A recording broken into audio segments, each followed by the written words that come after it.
খালিদ ওমর আলী আবু বকর ইসলামী ঝান্ডা নিল যে তুলে। আল আমিন তুমি ছিলে যে সদা সকল মানুষের তরে। হে রাসূল তোমাকে ভুলে আমি কেমন করে, হে রাসূল তোমাকে ভুলে আমি কেমন করে, হে রাসূল তোমাকে ভুলে আমি কেমন করে, হে রাসূল তোমাকে ভুলে আমি কেমন করে। পূর্ণ গোপীনাথপুর যুব সমাজের উদ্যোগে এবং এলাকার সর্বস্তরের মুসলমানদের সহযোগিতায় আয়োজিত দ্বিতীয় অধিবেশন ঐতিহাসিক তাফসীরুল কোরআন ও ওয়াজ মাহফিলের সম্মানিত সভাপতি, বিশিষ্ট ইসলামী চিন্তাবিদ, এলাকার নিয়ামত, জয়পুরহাটের গৌরব, যোগ্য মা যোগ্য বাবার আদরের যোগ্য সন্তান জনাব মুহতারাম মাওলানা মোহাম্মদ আব্দুল মজিদ সাহেব দামাত বরকাতুহু আলিয়া, সহকারী অধ্যাপক আরবি আলী মাহমুদ, পূর্ণ গোপীনাথপুর আলিয়া মাদ্রাসা। আল্লাহ সুবহানাহু ওয়া তাআলা হুজুরের হায়াতের ভিতরে বরকত, দুনিয়া আখিরাত কামিয়াবি দান করুন। সকলে বলি আল্লাহুম্মা আমিন। আজকের মাহফিলের সম্মানিত চিফ গেস্ট, প্রধান অতিথি, বিশিষ্ট লেখক ও গবেষক, যোগ্য মা যোগ্য বাবার আদরের নয়নের মণি, যোগ্য সন্তান জনাব ডক্টর হাসান আলী রুবেল সাহেব দামাত বরকাতুহু আলিয়া, ইসলামী ব্যাংকার, উপস্থাপক, ইসলামিক প্রোগ্রামস, APN বাংলা। আল্লাহ সুবহানাহু ওয়া তাআলা ভাইয়ের হায়াতের ভিতরে বরকত, দুনিয়া আখিরাত কামিয়াবি দান করুন। আল্লাহ যেন ভাইকে আরো বেশি বেশি অনেক বেশি আল্লাহ সম্মান দান করেন। ইসলামের দ্বীনের কোরআনের এই জাতি, এই গ্রামের জয়পুরহাটের মঙ্গলে গরিব দুঃখী মিসকিন কাঙ্গাল ফকির অনাথ সকলের পাশে সহযোগিতার হাত বাড়িয়ে দিয়ে থাকবার সর্বোপরি ভরপুর আল্লাহ কামিয়াবি দান করুন। সকলে বলে আমি আলু ভাইকে ইসলামের জন্য, কোরআনের জন্য গোটা বিশ্বময় কবুল করুন। আরো আসতে কন আসুন আমরা মূল কথার দিকে এগিয়ে যাই। প্রশংসা হবে কার? আল্লাহ। আল্লাহ আমাদের এখানে আসতে দিলেন, বসতে দিলেন, কিছু বলতে দিলেন, শুনবার বলবার যে তৌফিক আল্লাহ আমাদের দান করলেন। এজন্য সেই প্রভুর দরবারে, মনিবের দরবারে, সৃষ্টিকর্তার দরবারে, পালন কর্তার রিজিকদাতা, খালিক, মালিক, রাজ্জাক, ওনার দরবারে আমাদের শুকরিয়া আদায় করা দরকার। সকলে বলি আলহামদুলিল্লাহ। রব্বানা লাকাল হামদ হামদান কাসীরান তাইয়িবান মুবারাকান ফীহি। দরুদ আর সালাম নবীজির কদমে হৃদয়ের সমস্ত আবেগ ভালোবাসা উজাড় করে দিয়ে সকলে বলছি সাল্লাল্লাহু আলাইহি ওয়াসাল্লাম। বাস, যেটা আমাদের বক্তৃতা লাইনের যেটা সিস্টেম, এখান থেকে ক্লোজ। এখন আসেন মূল কথার দিকে এগিয়ে যাই। আমরা শুনবো কোরআন, ঠিক কিনা? আমরা শুনবো হাদিস। এটা অবশ্যই জানেন আপনারা, এটা রাজনৈতিক মঞ্চ নয়, রাজনৈতিক মঞ্চ এটা নয়, এটা কোরআন এবং সুন্নাহর আলোচনার মঞ্চ। মানুষ কেমনে হেদায়েত হবে, মানুষ কেমনে তার চরিত্রকে সংশোধন করবে, মানুষ কেমনে আল্লাহকে খুশি করবে, রাসূলকে খুশি করবে, কেমনে মানুষ এই দুনিয়া থেকে আমল করে আল্লাহর জান্নাতে যাবে, এই জন্যই এই মঞ্চগুলো, এই আয়োজনগুলো করা। মাহফিলে বেশি বেশি করে বলা দরকার। আমার ভাইয়েরা, ওই আঙ্গিকেই আলোচনা হবে ইনশাআল্লাহ। এতে যদি এই আলোচনা করতে যদি আপনারা উঠে উঠে চলে যান, আমার তাতে কোনো দায় আসে না। আমি আপনাদেরকে ওই গরম গরম ওয়াজ দিয়ে মঞ্চ গরম করতে পারবো না। তার কারণ আমার ভাইয়েরা, গরম গরম ওয়াজ যে সময়টা ছিল ওই সময়টা পার হয়ে গেছে। এখন আমরা সুন্দর একটা পরিবেশ পাইছি, ঠান্ডা পরিবেশ, কোনো পারমিশন নেওয়া লাগে না, কারো কাছে যাওয়া লাগে না, কোনো নেতার হাত ধরতে হয় না, চেয়ারম্যানের কাছে যাওয়া লাগে না, মেম্বারের কাছে যাওয়া লাগে না, চৌকিদারের কাছে যাওয়া লাগে না, দাফাদারের কাছে যাওয়া লাগে না, ডিসির কাছে যাওয়া লাগে না, এসপির কাছে যাওয়া লাগে না, এমপির অনুমতির কোনো প্রয়োজন হয় না, পুলিশ ভাইদের কোনো প্রয়োজন হয় না।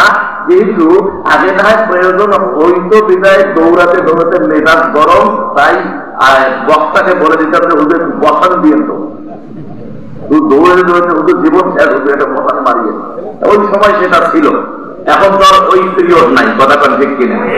এখন আমাদের যেটা হিসাব, আমরা যখন সুন্দর একটা পরিবেশ পাইছি, এখন আমাদেরকে ঐক্যবদ্ধ হয়ে কেমনে যদি মুসলমান আর মুসলমানের বাচ্চা হয়ে থাকে, যদি মুসলমান প্রকৃত হিসেবে দাবি করে থাকেন, কেমনে এই কোরআনকে সংসদের সংবিধান বানানো যায়, কেমনে ডিসি অফিস কোরআন দিয়া চলবে, এসপি অফিস চলবে, জুডিশিয়াল ম্যাজিস্ট্রেট অফিস চলবে, জজ কোর্ট চলবে, হাইকোর্ট চলবে, সুপ্রিম কোর্ট চলবে, থানা চলবে, প্রত্যেকটা সেক্টর কেমনে কোরআন দিয়া চলবে, আমাদের চিন্তা এখন এটা করা লাগবে।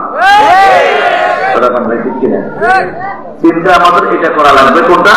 যে কোরআন যেন সর্বসেক্টরে, যে কোরআনের আইন যেন বাস্তবায়িত হয়, রাসূলের তরিকা যেন বাস্তবায়িত হয়। কথা বলে ঠিক কিনা? আমরা এই দেশকে আর কোন শকুনের হাতে দিতে চাই না। আমরা আমাদের এই দেশ আমাদের মায়ের ইজ্জতের বিনিময়ে, আমার বাবার রক্তের বিনিময়ে, আমার বাবার অন্ধত্বের বিনিময়ে, আমার দাদার পায়ের বিনিময়ে, আমার দাদার হাতের বিনিময়ে, আমার দাদার ত্যাগের বিনিময়ে, আমার ছাত্র জনতার ত্যাগের বিনিময়ে, আবু সাইদের ত্যাগের বিনিময়ে, মুগ্ধর ত্যাগের বিনিময়ে, আলেমুল আমাদের ত্যাগের বিনিময়ে আমরা যখন দেশ পাইছি, এবার আমরা দেশটা গড়ব। আমার কথা কারা কারা রাজি? হাত তুলে দেখান তো দেখি।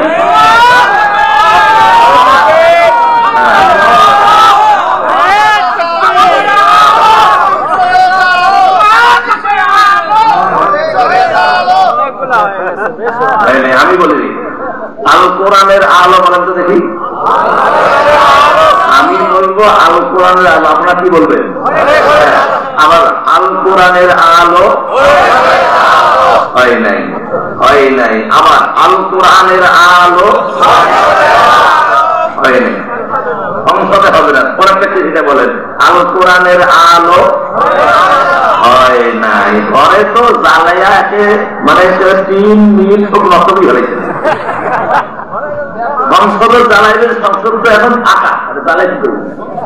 সংসদ তো কোনো নেতা নেত্রী, কোন ডিপুটি স্পিকার, স্পিকার, প্রেসিডেন্ট, মন্ত্রী, এমপি কেউ নেই, ওখানে জ্বালাই এখন লাভ আছে নাই। এখন কি করবেন বলেন আমার ভাইয়েরা? আল কোরআন, এবং খালি কোরআন না, কোরআন সুন্নাহর আলো, কোরআন হাদিসের আলো নিজের বডিতে জ্বালো। যদি আপনার নিজের বডিটা যদি জ্বালাইতে পারেন, নিজের চেহারাটা সুন্নতি চেহারা করতে পারেন, পোশাকটা সুন্নতি করতে পারেন, কোরআন মাফিক করতে পারেন, আপনার চরিত্রকে সুদ মুক্ত করতে পারেন, ঘুষ মুক্ত করতে পারেন, জেনা মুক্ত করতে পারেন, অহংকার মুক্ত করতে পারেন, আমার ভাইয়েরা, তাহলে ওই ভোট দেওয়ার সময় আর অন্য পথে ভোট দিবেন না। যারা ক্ষমতায় গেলে কোরআন মাফিক জীবন গড়বে তাদেরকে ভোট দিবেন। কথা বলে আমার সামনে তো ভাইয়ের, আমি তো বেশি বেশি বললাম না, এটা হিসাবের কথা। আমি তো আগেই বলেছি, এখানে ভোটও পাওয়ার জন্য আসি নাই, রাজনীতি করার জন্য আসি নাই। তার কারণ এই হলো আঙ্গুলের কয়টা? 5টা আঙ্গুল, 5টা আঙ্গুলের ছাপ। আপনি যদি ঢাকায় যান, ঢাকার থেকে যদি আপনি আমেরিকা যান, ব্রিটেন যান, আবার 5টা আঙ্গুলের ছাপ যদি নেওয়া হয়, এখন যারা যাওয়া ইমিগ্রেশনে করা হলো কি, আঙ্গুলের ছাপ দিলেন, একটা আঙ্গুলের ছাপ বনে না, তাহলে কি হবে? যাওয়া হবে? একটা আঙ্গুলের ছাপ বনে না, যাওয়া হবে? যদি না বলে, আপনি যেখানে সেখানে সিল মারলে তো হবে না ভাই, তাহলে তো কাঙ্ক্ষিত জায়গায় পৌঁছতে পারবেন না।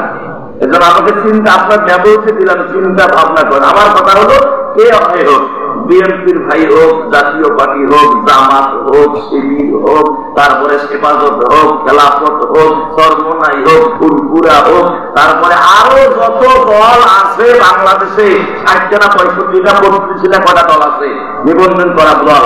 আমার ভাইয়েরা, আমার কথা হলো কে ক্ষমতায়, বিএনপির ভাইয়েরা ক্ষমতায় গেলে আমার কোনো দুঃখ নেই, কোন আফসোস নাই, জামাত গেলেও আফসোস নাই, যদি চরম নেই যে আফসোস নাই। আমাদের জনগণের কথা হলো, আমাদের কাছে যদি আপনারা ভোট দেন, আমাদের দাবি হলো কোরআনকে সংসদে বসাতে হবে। কথা বলে কোরআন আইন সংসদে বসাতে হবে। এখন আসেন মূল কথার দিকে এগিয়ে যাই। সেটি হলো ভালো থাকার জন্য, কি থাকার জন্য? ভালো থাকার জন্য 5টি নিয়ম মেনে চলতে হবে। কয়টা? আরো ধরে কোন কয়টা? আমার মুসলমান ভাইয়েরা, বিশ্ব নবী, তামাম কুল কায়নাতের নবী, সরকারে দু আলম জনাবে হুজুর পাক সাল্লাল্লাহু আলাইহি ওয়াসাল্লাম বলেছেন, ভালো থাকার জন্য 5টি নিয়ম মেনে চলতে হবে। তার মধ্যে 1 নাম্বার হলো ক্ষমা করতে শিখুন, মানুষকে ঘৃণা করা থেকে নিজেকে বিরত রাখুন। ক্ষমা করতে শিখুন, কেননা ক্ষমাটা কার গুণ? ক্ষমাটা আল্লাহর গুণ। যখন বান্দা আল্লাহ যখন বান্দা ক্ষমা চায়, আল্লাহ ক্ষমা করে কি করে না? ক্ষমাটা আল্লাহর গুণ, ক্ষমাটা রাসূলের গুণ, ক্ষমাটা হলো সাহাবাদের গুণ। ধরে বলেন সুবহানাল্লাহ। আল্লাহ কোরআনে বলছেন, ইয়া আইয়ুহাল্লাযীনা আমানু তুবু ইলাল্লাহ তাওবাতান নাসুহা, হে ঈমানদারেরা তোমরা আমার কাছে বিশুদ্ধ, নাসুহা তাওবাতান নাসুহা, বিশুদ্ধ অন্তঃকরণ নিয়ে আমার কাছে তওবা করো, আমি আল্লাহ তোমাদের তওবাকে কবুল করব, তোমাদের ক্ষমা করে দেব। আমার ভাইয়েরা, কি আর কাজটা করবো না? তাহলে ক্ষমাটা কার গুণ? ধরে পান কার? আল্লাহর গুণ। এই গুণটা আমার ভাইয়েরা আমাদের মাঝে আনতে হবে, কেননা আল্লাহ যেটা ভালোবাসে না আমাদেরকেও ভালোবাসতে হবে। তাহলে যে ব্যক্তি ক্ষমা করতে শিখেছে, এখানে বলা হয়েছে যে ভালো থাকার যে 5টি নিয়ম, তার মধ্যে একটি হলো ক্ষমা করতে শিখুন এবং মানুষকে ঘৃণা করা থেকে নিজেকে বিরত রাখুন। আমরা আজকে অনেক সময় সমাজে দেখি, কি জানেন? সমাজে দেখি যে একটা বাচ্চা, গরিব মানুষের বাচ্চা, আমরা বড় লোকের বাচ্চা, দেখতে কালা কিলকিলে, তাকে শিখুন, কিন্তু ওই বড় লোককে খুশি করার জন্য, বড় লোককে মানে প্লিজ করার জন্য আমরা করি কি, ওই নাকে যে শিকন, যে কালা কিলকেলো নিয়ে সোনামণি রে, দাদুমণি রে, ওরে আমার পরিচয় টুকরা দেখে ওই লোকের ছেলের বাবার দিকে দেখে দেয়, ওই আমার দিকে দেখে কিনা। আর একটা গরিবের ছেলে চাঁদের মতন চেহারা, ওর দিকে চোখ দিলেও তাকায় না। কথা বলে, এই জন্য ঘৃণা করা যাবে না। আমার প্রিয় নবী যখন ঈদগাহে যাচ্ছিলেন, একটা বাচ্চা বসে আছে ঈদগাহের গুনায়, ইতিহাস জানেন আপনারা? বাচ্চা একটা বসে আছে, কাটতেছে, সবাই গেলেন ঈদের মাঠে, কেউ জিজ্ঞাসা করলেন না। আর এই বাচ্চাটা যখন হুজুর যখন যাচ্ছিলেন মাঠে ঈদের নামাজ পড়ানোর জন্য, বাচ্চাটা কান্দে, মাথায় হাত বুলায়া দিলেন, সুবহানাল্লাহ। বাচ্চাটার কান্না থেমে গেল। হুজুর জিজ্ঞাসা করলেন, তুমি এখানে কেন? কয়, আমার মা নাই, বাবা নাই, অর্থাৎ মা আছে, অন্য জায়গায় বিবাহ হয়েছে, আমাকে সেরকম আদর করে না, দেখতে পারে না। আবার সেই বর্তমান যে বাবা আছে, আর আগের বাবা তো মারা গেছে বা চলে গেছে কোথায় জানি না। এখন হুজুর সাল্লাল্লাহু আলাইহি সাল্লাম বললেন, ইতিমের মহব্বত দরদ কে বোঝে? আমার নবী বোঝেন। কারণ নবী আমার ইতিম ছিলেন, কথা বল ঠিক কিনা? নবী আমার মা বাবা হারা ছিলেন, নবী আমার ইতিম ছিলেন, বিধায় নবী এর দুঃখ দুর্দশা বুঝতে পেরেছে। বাচ্চাটিকে হুজুর কোলায় তুলে নিয়ে বললেন, বেটা, আমি যদি তোমার বাবা হই আর আয়েশা যদি তোমার মা হয়, আজকের ঈদের দিনে তুমি খুশি তো? আমার মুসলমানেরা, যেই মাত্র বলেছে, ছেলেটি চোখে পানি ছেড়ে দিয়ে নবীজিকে বুকের সঙ্গে জড়িয়ে নিয়ে বললেন, ওগো আল্লাহর নবী, আপনি যদি আমার বাবা হন, আয়েশা যদি আমার মা হয়, এর চাইতে পৃথিবীতে আর কি পাওয়ার আছে? নবীজি বাড়িতে গিয়ে আয়েশাকে বললেন, আয়েশা, তোমার জন্য একটা গিফট নিয়ে এসেছি, এই বাচ্চাটাকে তুমি নিজের সন্তান হিসেবে লালন পালন করবা। জোরে বলেন সুবহানাল্লাহ। এই জন্য আমার ভাইয়েরা, কাউকে ঘৃণা করা যাবে না, কাউকে কি ঘৃণা করা যাবে না। তাহলে 1 নাম্বার। 2 নাম্বার, আল্লাহ রাব্বুল আলামিনের উপর পুরোপুরি ভরসা রাখুন এবং দুশ্চিন্তা মাথা থেকে ছেড়ে ফেলুন। আমার ভাইয়েরা, ভালো থাকার জন্য এই 5টি গুণের 2য় নাম্বার গুণ হলো, 2য় নাম্বার নিয়ম হলো, আমার ভাই আল্লাহর উপর সর্বক্ষেত্রে আল্লাহর উপর ভরসা পোষণ করতে হবে। কার উপর? আল্লাহর উপর ভরসা। সব ক্ষেত্রেই আল্লাহর অসুস্থ হয়েছেন, আগে আল্লাহর কাছে চান, কোরআনের কাছে আসেন, কোরআনটাকে ধরেন, চুবা খান, সূরা ফাতিহা কায়েম অনুবাদকে পড়ে পানিতে পুড়িয়ে খায়া দেখেন আপনার অসুস্থতা দূর হয় কিনা। কথা বলবি কিনা? কেননা কোরআন হচ্ছে সর্ব রোগের মহা ঔষধ। সুবহানাল্লাহ। সর্ব রোগের মহা ঔষধ কি ভাই? কোরআন। এটা কি আমার কথা? এটা আল্লাহ পাকের কোরআনের কথা। জোরে বলেন সুবহানাল্লাহ। সূরা বনী ইসরাঈলের ৮২ নম্বর আয়াতটা খুলে দেখবেন, সবাই হলে আমি বলবো আপনাদেরকে। আল্লাহ পাক এখানে বলেছেন যে তোমরা এই কোরআন তোমাদের জন্য ঔষধ, এই কোরআন তোমাদের জন্য শিফা। জোরে বলেন আল্লাহু আকবার।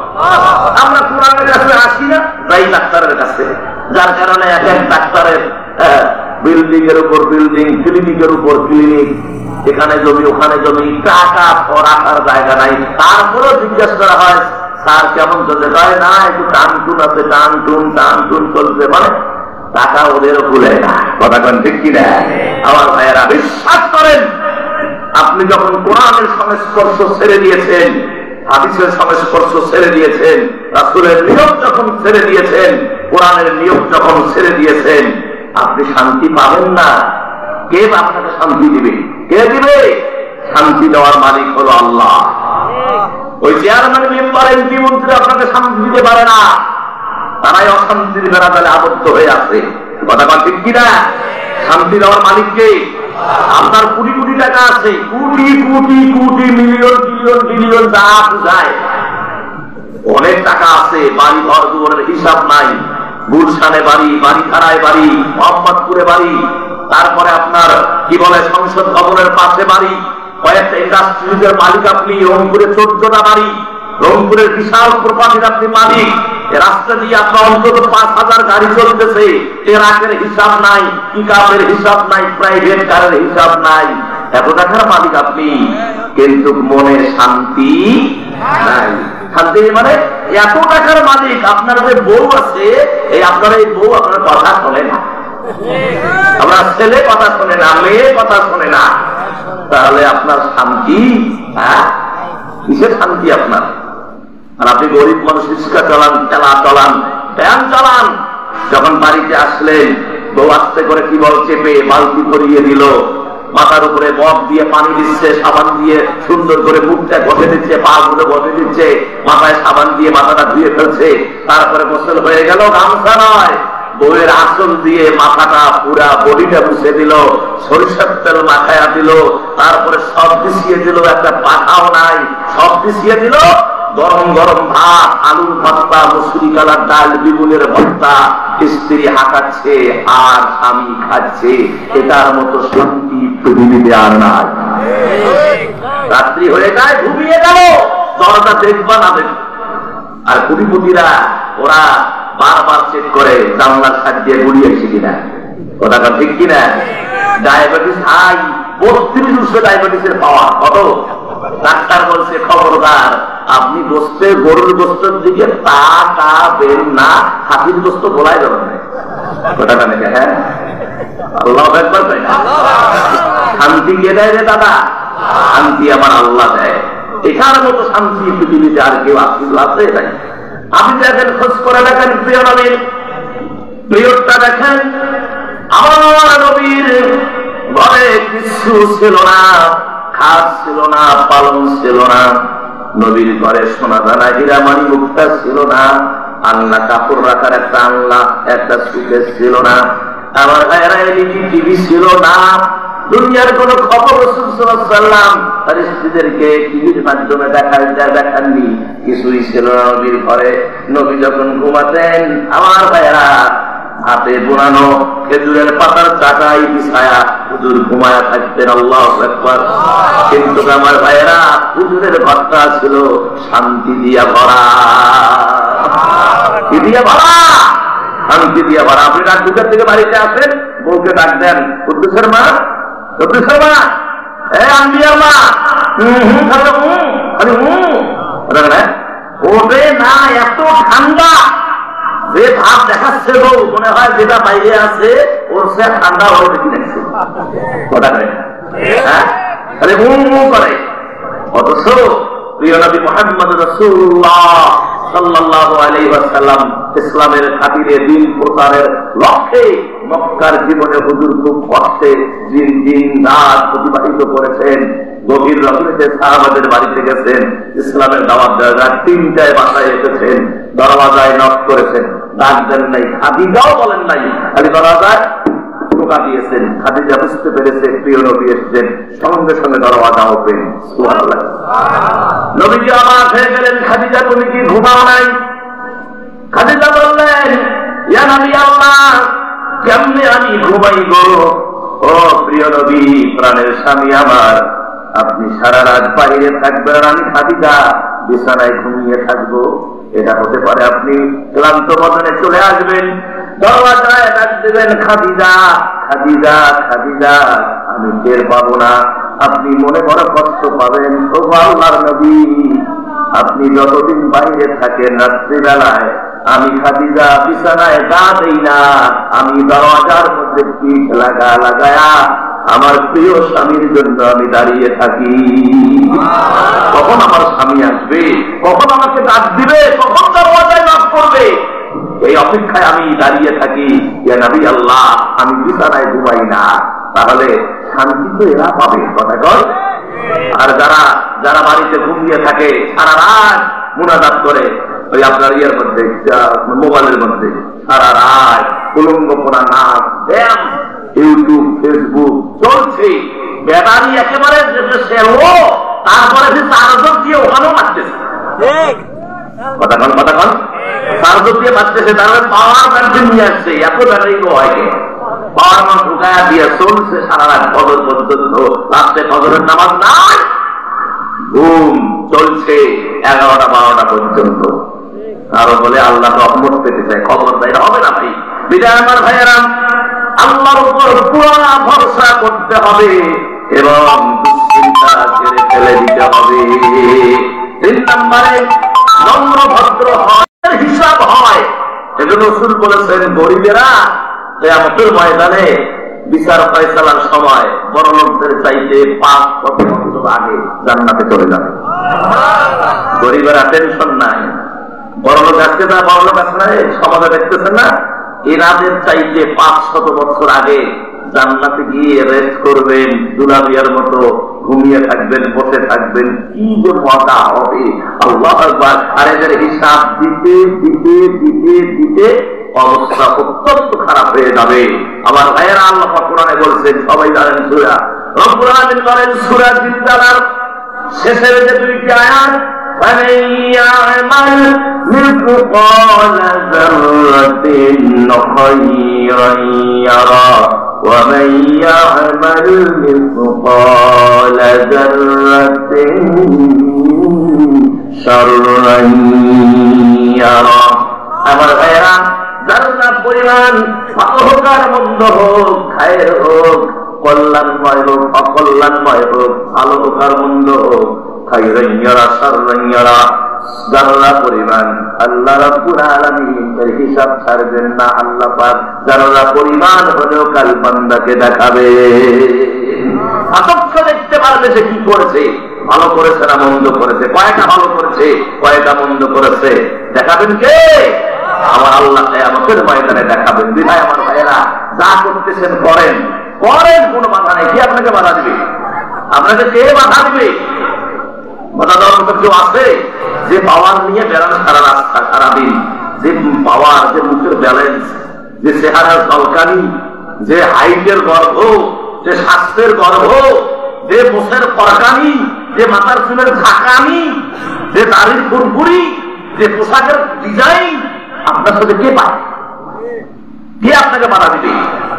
আমার ভাইয়েরা, হিসাব করে চলেন, হিসাব হবে একদিন। সেদিন কোন দিন? কিয়ামতের ময়দানে। কথা বলে। তারপরে নম্র হতে হবে, ভদ্র হতে হবে। অনেক যুবককে দেখি, তারা মুরব্বীদের সাথে, বড়দের সাথে রাত ব্যবহার করে, কঠিন ভাবে রাত ব্যবহার, অত্যন্ত মানে অস্বস্তিকর ব্যবহার মুরব্বীদের সাথে করে, বেয়াদবি করে। এ যুবক, একটু খেয়াল কর, তোর মতো কত যুবক কবরে শুয়ে আছে। কথা বলেন, তোর মতো কত যুবক কবরে শুয়ে আছে, তোর মতো কত যুবক মেডিকেলের বিছানায় লিভার সমস্যা, কিডনির সমস্যা, চোখে দেখে না, হাড়ের প্রবলেম, কলিজায় পানি ধরছে, লিভার পচে যাচ্ছে, হার্ট অ্যাটাক, ক্যান্সার রোগে আক্রান্ত হয়ে পড়ে আছে হাসপাতালের বিছানায়। যুবতী কান দিয়ে শোন ভালো করে, যে যুবতীরা এসেছো আলোচনা শুনছো, তোমাদের মতো কত যুবতী মেয়ে মেডিকেলে পড়ে আছে, কবরে শুয়ে আছে। কথা বলো, তোমরা কি রূপের ফলকানি দেখাও। এই যুবতী দাদির দিকে তাকাও তো, সে পাকা পেলে আর ছিল এক সময়, এখন আর শরীর চলে না, শরীর ঘুরে, শরীর ঘুরে, শরীর আর চলে না। কথা কর, একদিন তোমার শরীরটা এরকম বুড়া হয়ে যাবে।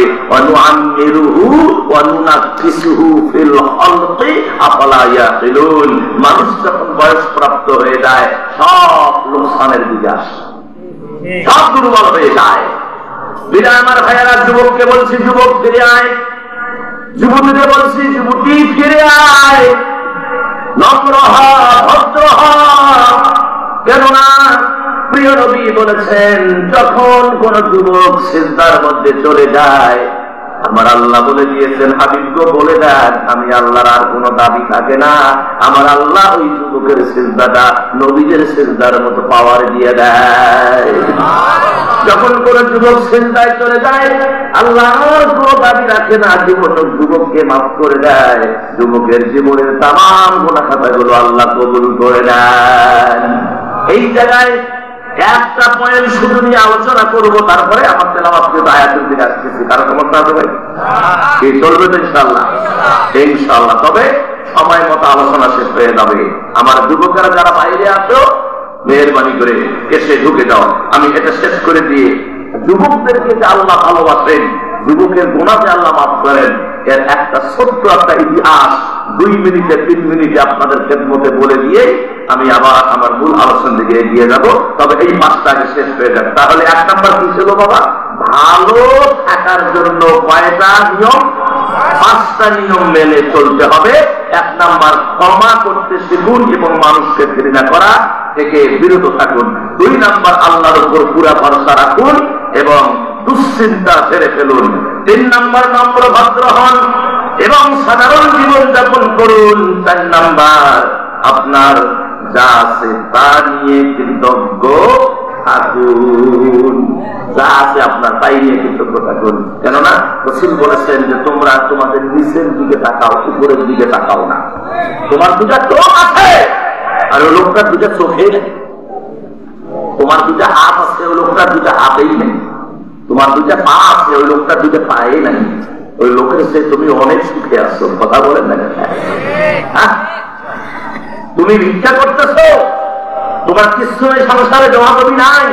তুমি নিচের দিকে তাকাও, দেখো তোমার চেয়ার কত মানুষ আছে, তারা ছিঁড়া কাপড়, ছিঁড়া ভাঙা ভাঙা থালি নিয়ে রাস্তায় ঘুরতেছে।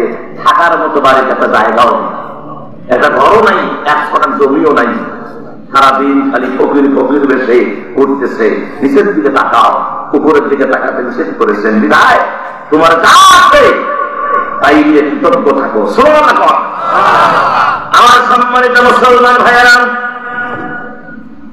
তোমার যা আছে তাই নিয়ে কৃতজ্ঞ থাকো। কেননা যাদের দিকে তুমি তাকাচ্ছ, খেয়াল করে দেখো তারা এক সময় কত বড় ছিল, এক সময় কত টাকার মালিক ছিল, এক সময় তারা এসি রুমে ঘুমাতো, তাদের খেদমতের জন্য কত মানুষ পা টিকত, ঘুম পাড়ায়া দিত, কোটি কোটি টাকা। তারপরে এসি গাড়িতে ঘুরতো, এসি বাথরুমে পায়খানা করতো। কথা থাকে না?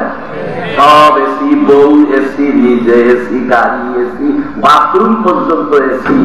আজ তাদেরকে খুঁজে পাওয়া যায় না। তাহলে ওদের সে তুমি অনেক সুখে আছো। কথাটা ঠিক কিনা? এখন ওদেরকে মানুষ বলে সন্ত্রাসী, ওদেরকে মানুষ বলে ডাকাত, ওদেরকে বলে চোর, ওদেরকে বলে গুন্ডা, ওদেরকে বলে নারী লিপসু, আর আপনাকে লিপসু বলে না। আপনি যে পজিশনে আছেন এটাই নিয়ে কৃতজ্ঞতা। আপনাকে তো কেউ চোর পায় না, কয় কথা কন? আপনাকে কেউ গুন্ডা কয়, আপনাকে কেউ আপনার নারী লিপসু কয়, আপনাকে কেউ গালি দেয়? আমার ভাইয়েরা গালি দেয় না। আর ওদেরকে বলে যারা দেশের টাকা বিদেশে পাচার করেছে, এদেরকে বলে ডাকাত, এদেরকে লুটেরা বলে। এদেরকে পাইলেই জুতা মারতে চায়। কথা ঠিক কিনা? আপনাকে কেউ জুতা মারতে চায়? তাহলে আপনি আপনার অবস্থানে কত শান্তিতে আছেন। সুবহানাল্লাহ। আপনি নিজেই দরজা খোলেন আর বন্ধ করেন, ঘুমে আছেন। ওরা কোথায় যে ঘুমাচ্ছে ওরা নিজেও জানে না। ওই দিন আগে দেখলাম না কলার পাতা ফুটিয়েছে ডিসি বলে ফাটে গেল বলেন এখন এই কথাটা নাকি? হ্যাঁ, তাহলে এত সম্মান এত ইজ্জত আছে ডিসি ডিসি একটা তো ডিসি একটা আউট করে দিচ্ছে ভারতের মধ্যে। কথাটা নাকি না? আমি এদিকে যাবো হয় সে দেশে শান্তি থাকতে পারে না। আর এ কথাটাও জেনে রাখবেন, এ কথাটাও জেনে রাখবেন, জনগণের ভাষা যদি কেউ না, জনগণের মুখের ভাষা যদি কেউ না বোঝে তাদের পরিণতি এই হয়। কথা ঠিক কিনা? ওই ফেরাউন জনগণের মুখের ভাষা বোঝে নাই। ফেরাউন বলেছিল আনা রব্বুকুল আলা, আর জনগণ বলেছিল না তুমি খোদা হতে পারো না, তুমি এর অহংকারী বাদ দিয়ে দাও, এ অহংকারী বাদ দাও, দাম্ভিক্য বাদ দিয়ে দাও। কিন্তু ফেরাউন তার মুখের জনগণের মুখের ভাষা বুঝতে পারে নাই। নমরুদ জনগণের মুখের ভাষা বুঝতে পারে নাই। সাজ্জাদ জনগণের মুখের ভাষা বুঝতে পারে নাই। জামাল নাসের জনগণের মুখের ভাষা বুঝতে পারে নাই। সম্রাট আকবর জনগণের মুখের কথা বুঝতে পারে নাই। এরাও জনগণের মুখের কথা না বোঝার কারণে ওদের যে দশা এদেরও একে দশা। আপনি কেমন পর্যন্ত দাঁড়ায় আসবে পৃথিবীর যে প্রান্তে আসুন না কেন, জনগণের মুখের ভাষা যদি বুঝতে না পারে, কোরআনের বিরোধিতা করে, ইসলামের বিরোধিতা করে, আলেমদের উপর গুলি চালায়, জনগণকে অশান্তিকে অপরাধের আবদ্ধ করে, দেশের সম্পদ পাচার করে বিকাশের দিকে, ও মুসলমানেরা আমি আনসারি বলে যাচ্ছি, কিয়ামত পর্যন্ত এই ধরনের মানুষ আসবে, এরা থাকতে পারবে না, টিকতে পারবে না। কথা বলেন ঠিক কিনা? শান্তি দিতে পারে কে? এই কোরআনের অনুশাসন। শান্তি কে দিবে? কোরআনের অনুশাসন। আমার ভাইয়েরা 5 নম্বরে ভালো কাজ করুন, কিন্তু পুরস্কারটা আল্লাহর কাছে আশা করুন। ভালো কাজ করবেন, পুরস্কারটা কার কাছে? একটা মেয়ের বিয়ে হয় না, একটা মেয়ের বিয়ে হয় না, গরিব মানুষ, এরা ভালো পাত্র মিলে গেছে কিন্তু বিয়ে দিতে পারছে না। এরকম ডাক্তার মানুষ, এরকম ভালো মানুষ গ্রামের অভাব নাই। কথা আছে না নাই? ভালো মানুষ নাই, তারা তাদের কানে বিষয়টা চলে গেল। একটা ভালো যুবক ভালো একটা ছেলেকে পেয়েছে অমুকের বেটির জন্য, কিন্তু কিভাবে কথা বলবে, টাকা পয়সা নেই, কেমনে বিয়ে শাদী দিবে। তারা যদি সেখানে গিয়ে মাথাটা ঢুকায় দিয়ে এর দায়িত্বটা এই 10 জন 15 জন যদি দায়িত্বটা নিয়ে আমার ভাইয়েরা কাজটা কমপ্লিট করে দেয়, আমার আল্লাহ আরশে আজিমটা বড় খুশি হয়ে যায়। উমরের হিসাব দেখেন, উমরকে আবু বকরের পিরিয়ড, উমরকে গভর্নর করে প্রেরণ করা হয়েছে, কিছুদিন পরে এসে গভর্নরগিরি ফেরত দিচ্ছে। আমার দরকার এটা কেন? কেন? আমার দরকার কি প্রয়োজন নাই তো, কারণটা কি? আপনি যে রাজ্যের গভর্নর করে আমার পাঠাইছেন, যে এলাকার, ওই এলাকায় আমার কোর্টে আমার আদালতে এই 2 বছরে একটা মামলাও করেনি। একটা অভিযোগ একটা মামলা আসে নাই। তাহলে যে মানুষটা কারণ হয় এই দেশের এই জায়গার মানুষগুলো একজন আরেকজনের কল্যাণ কামনা করে। একটা মেয়ের বিবাহের মধ্যে একটা উট লাগে, সেখানে 10টা উট হাজির হয়ে গেছে। একটা মানুষ অসুস্থ হয়ে পড়ে আছে, সেখানে 10 জন সেবা করে তাকে সুস্থতা করতেছে। তার টাকার প্রয়োজন, অর্থের প্রয়োজন, তার বিপদ, সবাই মিলে ছেড়ে দিচ্ছে। তাহলে বলেন অশান্তি হতে পারে? অশান্তি হতে পারে? এই কাজগুলো তারা করবে, এগুলো কাজ অবতাবু ইলাইহিল ওয়াসিলা, ইয়া আইয়ুহাল্লাযীনা আমানু অবতাবু ইলাইহিল ওয়াসিলা। হে ঈমানদারেরা, তোমরা আল্লাহর নৈকট্য লাভের জন্য ওসিলা, মাধ্যম তালাশ করো। আর মাধ্যম তালাশ করো, এই কাজগুলো যদি তোমরা করো, এই যে বিয়া দিলেন, এই যে মানুষটার রোগের ব্যাপারে দৌড়াদৌড়ি করলেন, আমার ভাইয়েরা রব্বুল আলামিন এগুলো তার কুদরতি খাতায় জমা রাখেন। কিয়ামতের ময়দানে যদি আপনি বিপদে পড়ে যান, মিজানের পাল্লাটা হালকা হয়ে যায়, তাহলে আল্লাহ রব্বুল আলামিন এই যে জমা রেখেছেন ওটা অনেক গুণে ভার করে দিয়ে মিজানের পাল্লায় দিয়ে আল্লাহ বলবে, আমার ফেরেশতারা যা আমার বান্দারে জান্নাতের গেট পর্যন্ত পৌঁছে দিয়া। সুবহানাল্লাহ। তাহলে ভালো কাজ করবে, তার আশা, কার কাছে পুরস্কার, কার কাছে যাবেন? পুরস্কার যাবেন আল্লাহ। যেটা আমরা করি কি ভালো কাজ, যদি 10,000 টাকা দেয় একে বাবারে বাবা, কত তার ফেসবুক ইউটিউবে জাকাতের টাকা দেয়, তো সম্পদের টাকা দিবে 10টা লুঙ্গি, তার ইউটিউবার ক্যামেরায় নিয়ে আসে 25 খান।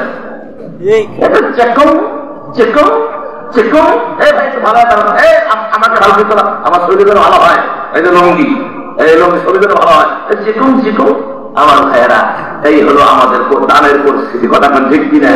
আর সে এমন লুঙ্গি দিছে, সে লুঙ্গি পরার মতো নাই। ওই লুঙ্গি পরিয়ে যে রাস্তায় হাতে ওর স্ট্যান্ডার সব খালি স্পষ্ট।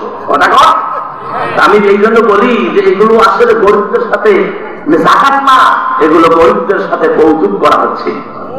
কথা বলেন, বিশ্বাস করেন মুসলমান, যদি বাংলা জমিনে ইসলামী হুকুমত কায়েম হয়ে যায়, ওয়ান দিয়ে যদি সংসদ চলে, এই সমস্ত কারখানাগুলোকে জাকাতের লুঙ্গি, জাকাতের শাড়ি, এই কারখানাগুলোকে জ্বালিয়ে পুড়িয়ে সারখার করে দেওয়া হবে।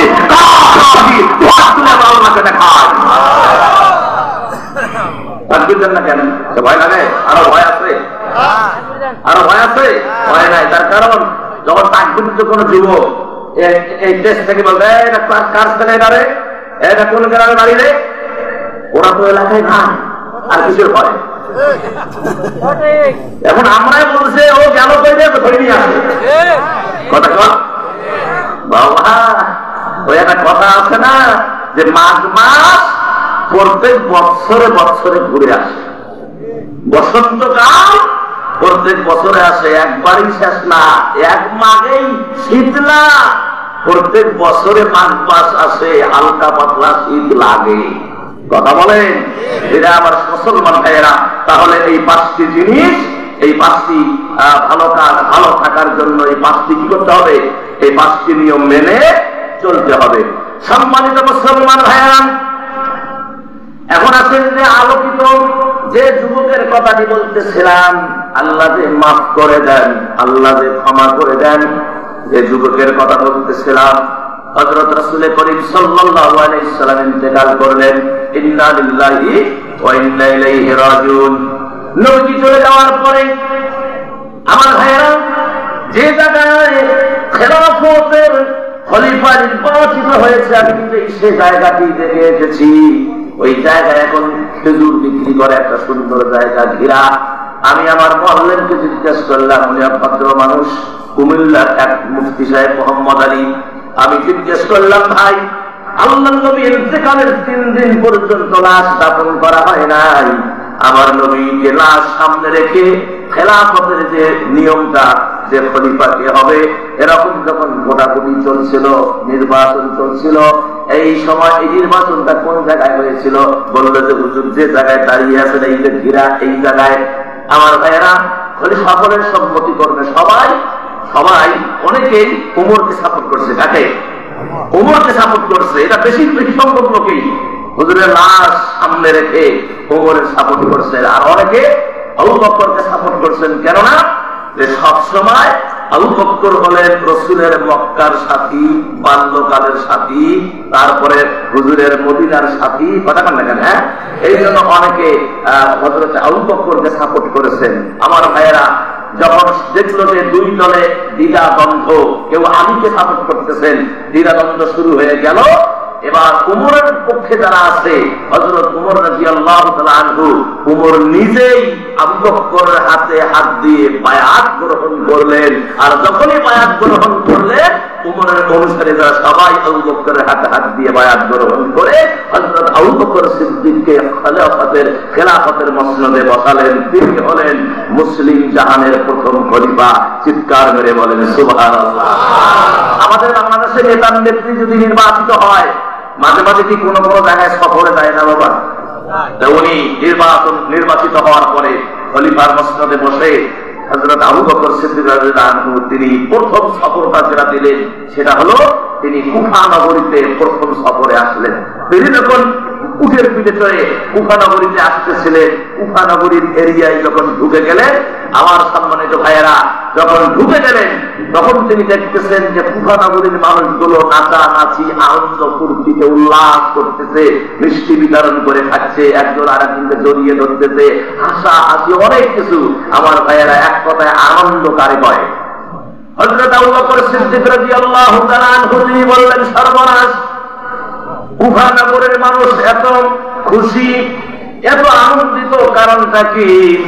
উঠ থেকে নামলেন, একটার করে জিজ্ঞেস করলেন যে ভাই, এত আনন্দ, গলাগলি, খুশি, মিষ্টি বিতরণ চলছে, আমরা খবর পেয়েছি আপনি কুফাতে আসবেন, আপনার আসার জন্য এত আনন্দ না, আনন্দের একটা কারণ আছে, আপনি আসবেন এরা তো আনন্দ আছেই, কিন্তু মূল একটা আনন্দ আমাদের মাঝে আজকে বয়ে যাচ্ছে, সেটি হলো আমাদের এই কওমের ভিতরে একটা যুবক ছিল, খুব মাস্তান দেখাতো, খুব অন্যায় করে বেড়াতো। ওই যুবকের জন্য বড়দেরকে সম্মান করতো না, ছোটদেরকে স্নেহ করতো না। এক পর্যায়ে এমন কোন খারাপ কাজ নাই যে সে সমাজে করে না। আমাদের মেয়েগুলোকে ইফতিজিং করে, তাদেরকে উত্ত্যক্ত করে। আমরা এক কথায় সবাই আমরা একেবারে ওই যুবকের প্রতি অসন্তুষ্ট হয়েছিলাম। আল্লাহকে বিচার দিয়েছি যে আল্লাহ, এই যুবককে তুমি দুনিয়া হাতে উঠায় নাও, অথবা যুবককে এই গ্রাম থেকে আল্লাহ তুমি অন্য গ্রামে পাঠিয়ে দাও, এর যন্ত্রণা আর সহ্য হয় না। আল্লাহ এতদিন পরে আজকে রাইতে আমাদের দোয়া কবুল করছে, যুবক আজকে রাতে মারা গেছে। যুবকের মারা যাওয়ার সংবাদ শুনে আমরা আনন্দ এবং তৃপ্তি করতেছি।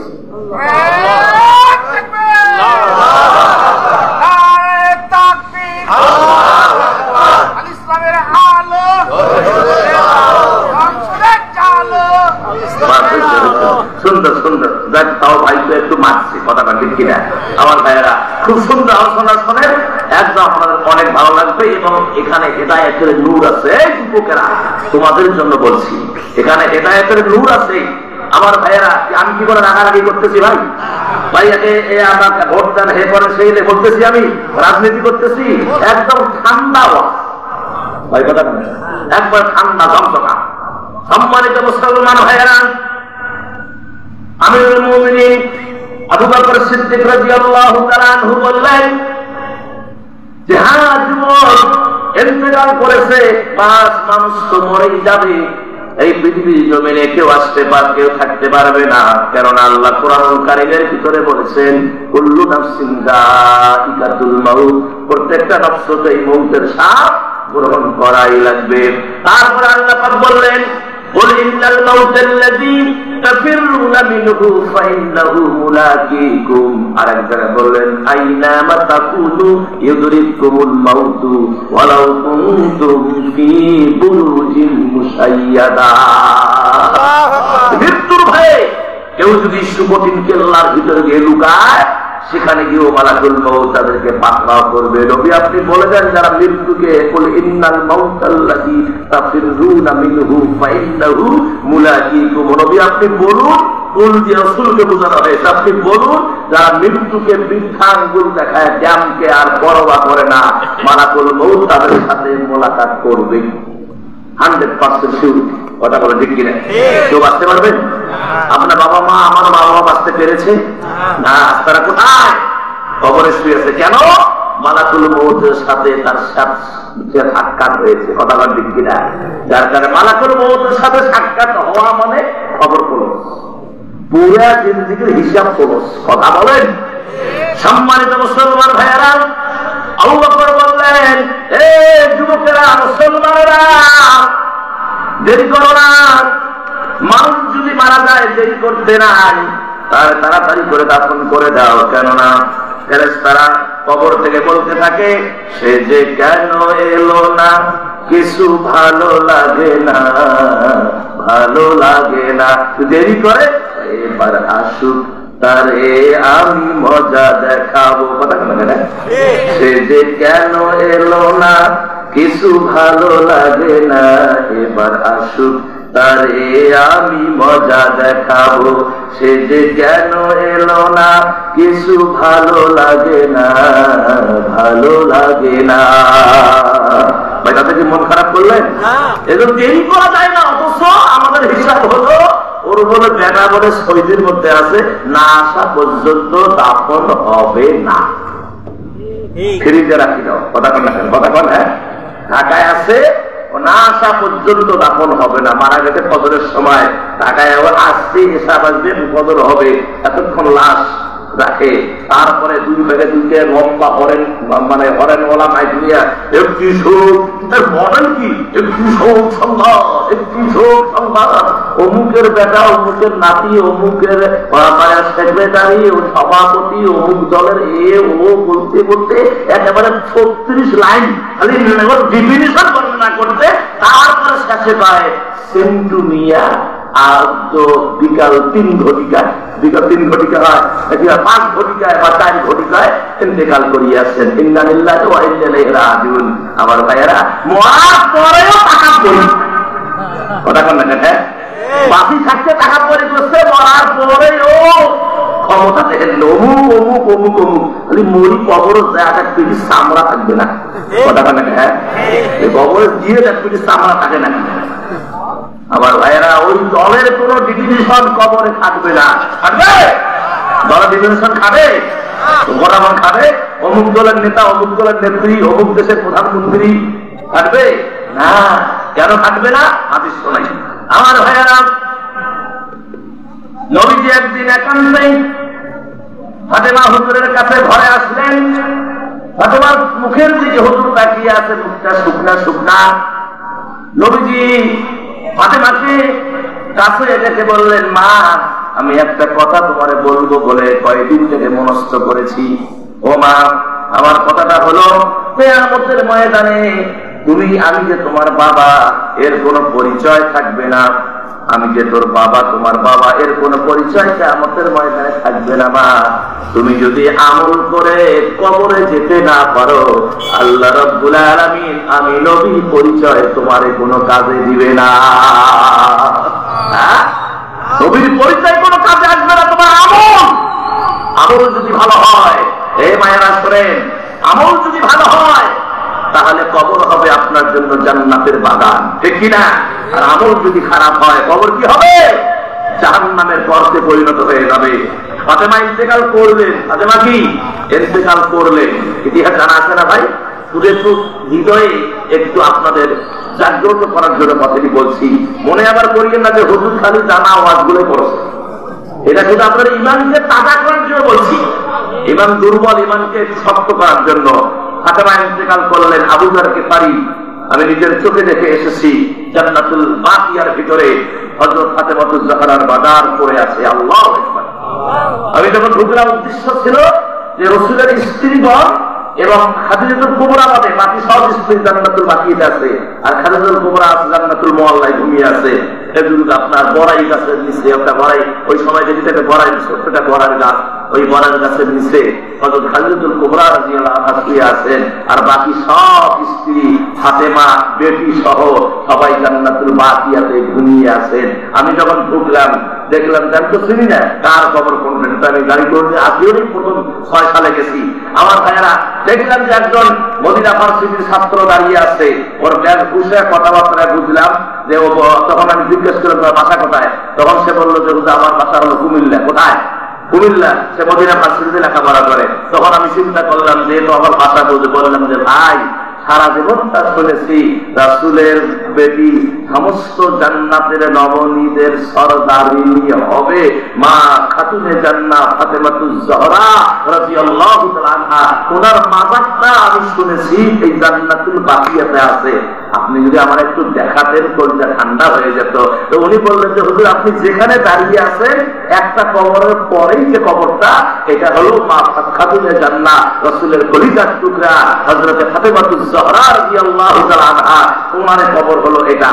আমি দেখে চিন্তা করলাম, হায় হায় রে, জান্নাতের সরদারিনী, কবরের কোনো ডিজাইন নাই, চিহ্ন নাই, শুধু কয়েকটা পাথর, চতুর্দিক দিয়ে ভাঙা চুরা পাথর দিয়ে ঘেরা দেওয়া, এই মাটির নিচে জান্নাতের বাগানে আমার প্রিয় নবীর কলিজার টুকরা ঘুমিয়ে আছে, পাশে পাশে ঘুমিয়ে আছে হযরতে আপনার ওসমান গনি রাদিয়াল্লাহু তাআলা। আর এই কোনাটায় শুয়ে আছেন রাসূলের অন্যান্য ফাতেমা, আপনার আয়েশা থেকে শুরু করে উম্মে সালমা থেকে শুরু করে যত স্ত্রী আছে 11 জন মতান্তরে 12 জন, একজন পদে 5 স্ত্রী সব জান্নাতুল বাকিয়ার ভিতরে ঘুমিয়ে আছে। আমার ভাইয়েরা, তাদের কবরের অবস্থা থেকে চোখ দিয়ে চোখের পানি মুছতেছি, এত বড় দামি দামি মানুষ তারা এখানে শুয়ে আছে। আর আমাদের বাংলাদেশে হায় রে বাবা, কিসের বলে গেদা রহমতুল্লাহ আলাইহির মাজার শিয়াল শাহ ঈশা। আমাদের রংপুরে আছে আপনার ঘোড়াপীর রহমতুল্লাহ আলাইহির মাজার শরীফ, রংপুরে রেল স্টেশন রোডে কি আছে না, আছে না ঘোড়াপীর। তারপরে মাছপীর, মাছপীর মাহি সাওয়ার বলো কি, শাহ সুলতান মাহি সাওয়ার বলো কি রহমতুল্লাহ, মাছপীর ঘোড়াপীর, এগুলো তো মানায়। ওনার আসল প্রকৃত নাম ছিল হলো, ওনার নাম ছিল আমাদের রংপুরে যিনি ঘুমিয়ে আছেন, ওনার নাম ছিল আপনার শাহ মাহমুদ বাসিম রহমুল্লাহ ওরফে ঘোড়াপীর। মানে উনি ঘোড়ার পিঠে চড়ে বেড়াতেন। কিসের পিঠে? ঘোড়ার পিঠে চড়ে বেড়াতেন। আপনারা জানে থাকবেন আপনার আমাদের রংপুরের গর্ভ কারামত আলী জনপুরি রহমতুল্লাহ আলাই, কথা কথা কেন জনপুরের কারামত আলী জনপুরি রহমতুল্লাহ আলাই, উনি যখন ইন্তেকাল করেছেন, উনি ইন্তেকাল করার আগে উনি বলে গেছেন যে আমার লাশটা নিয়ে আপনারা জানাজারের জন্য রাখবেন, একজন মানুষ ঘোড়ার পিঠে চড়ে আসবে, সে আমার জানাজা পড়াবে। আল্লাহু আকবার। উনি হাদিউজ্জামান ছিলেন, এই আপনার কারামতের জনপুরি রহমতুল্লাহ আলাইহি হাদিউজ্জামান তিনি ছিলেন। আমার ভাইয়েরা, ঠিকই যখন তিনি ইন্তেকাল করলেন, তার লাশটাকে সুন্দর করে মোড়ায়া কাপড় দিয়ে সুন্দর করে পেঁচায়া লাশের জানাজারের জায়গায় রেখে দেওয়া হলো। সবাই হাজার হাজার লোকের সমাগম, সবাই তাকিয়ে আছে, কিন্তু কেউ আসতেছে না। শেষ প্রান্তে দেখে একটা লোক মাথায় পাগড়ি, লম্বা জুব্বা, এলোমেলো কেশ, ঘোড়ার উপর সওয়ার হয়ে আসতেছে, কারোর সাথে কোনো বাধা নাই। এসে সামনে সিনা বরাবর দাঁড়ালেন, জানাজা নামাজ পড়ালেন, পড়ার পরে ঘোড়ায় উঠলেন, চলে গেলেন।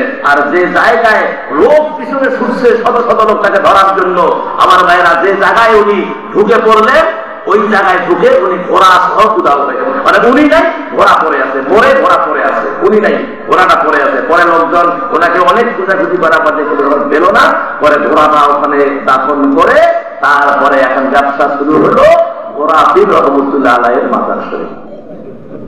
কথা কন না কেন? শিয়াল শাহ, কত শাহ, গেদা শাহ, কথা কন না কেন? আমার মুসলমান ভাইয়েরা, এজন্য আমি বলে থাকি, কোথা থেকে কোথায় চলে গেলাম। ফাতেমাতুজ জোহরা রাদিয়াল্লাহু তাআলা আনহা কথাটা বলে দিয়ে মনে আছে কি? হযরতে আবু বকর সিদ্দিক রাদিয়াল্লাহু তাআলা, ওই যে যুবক মারা গেছে, মনে নেই?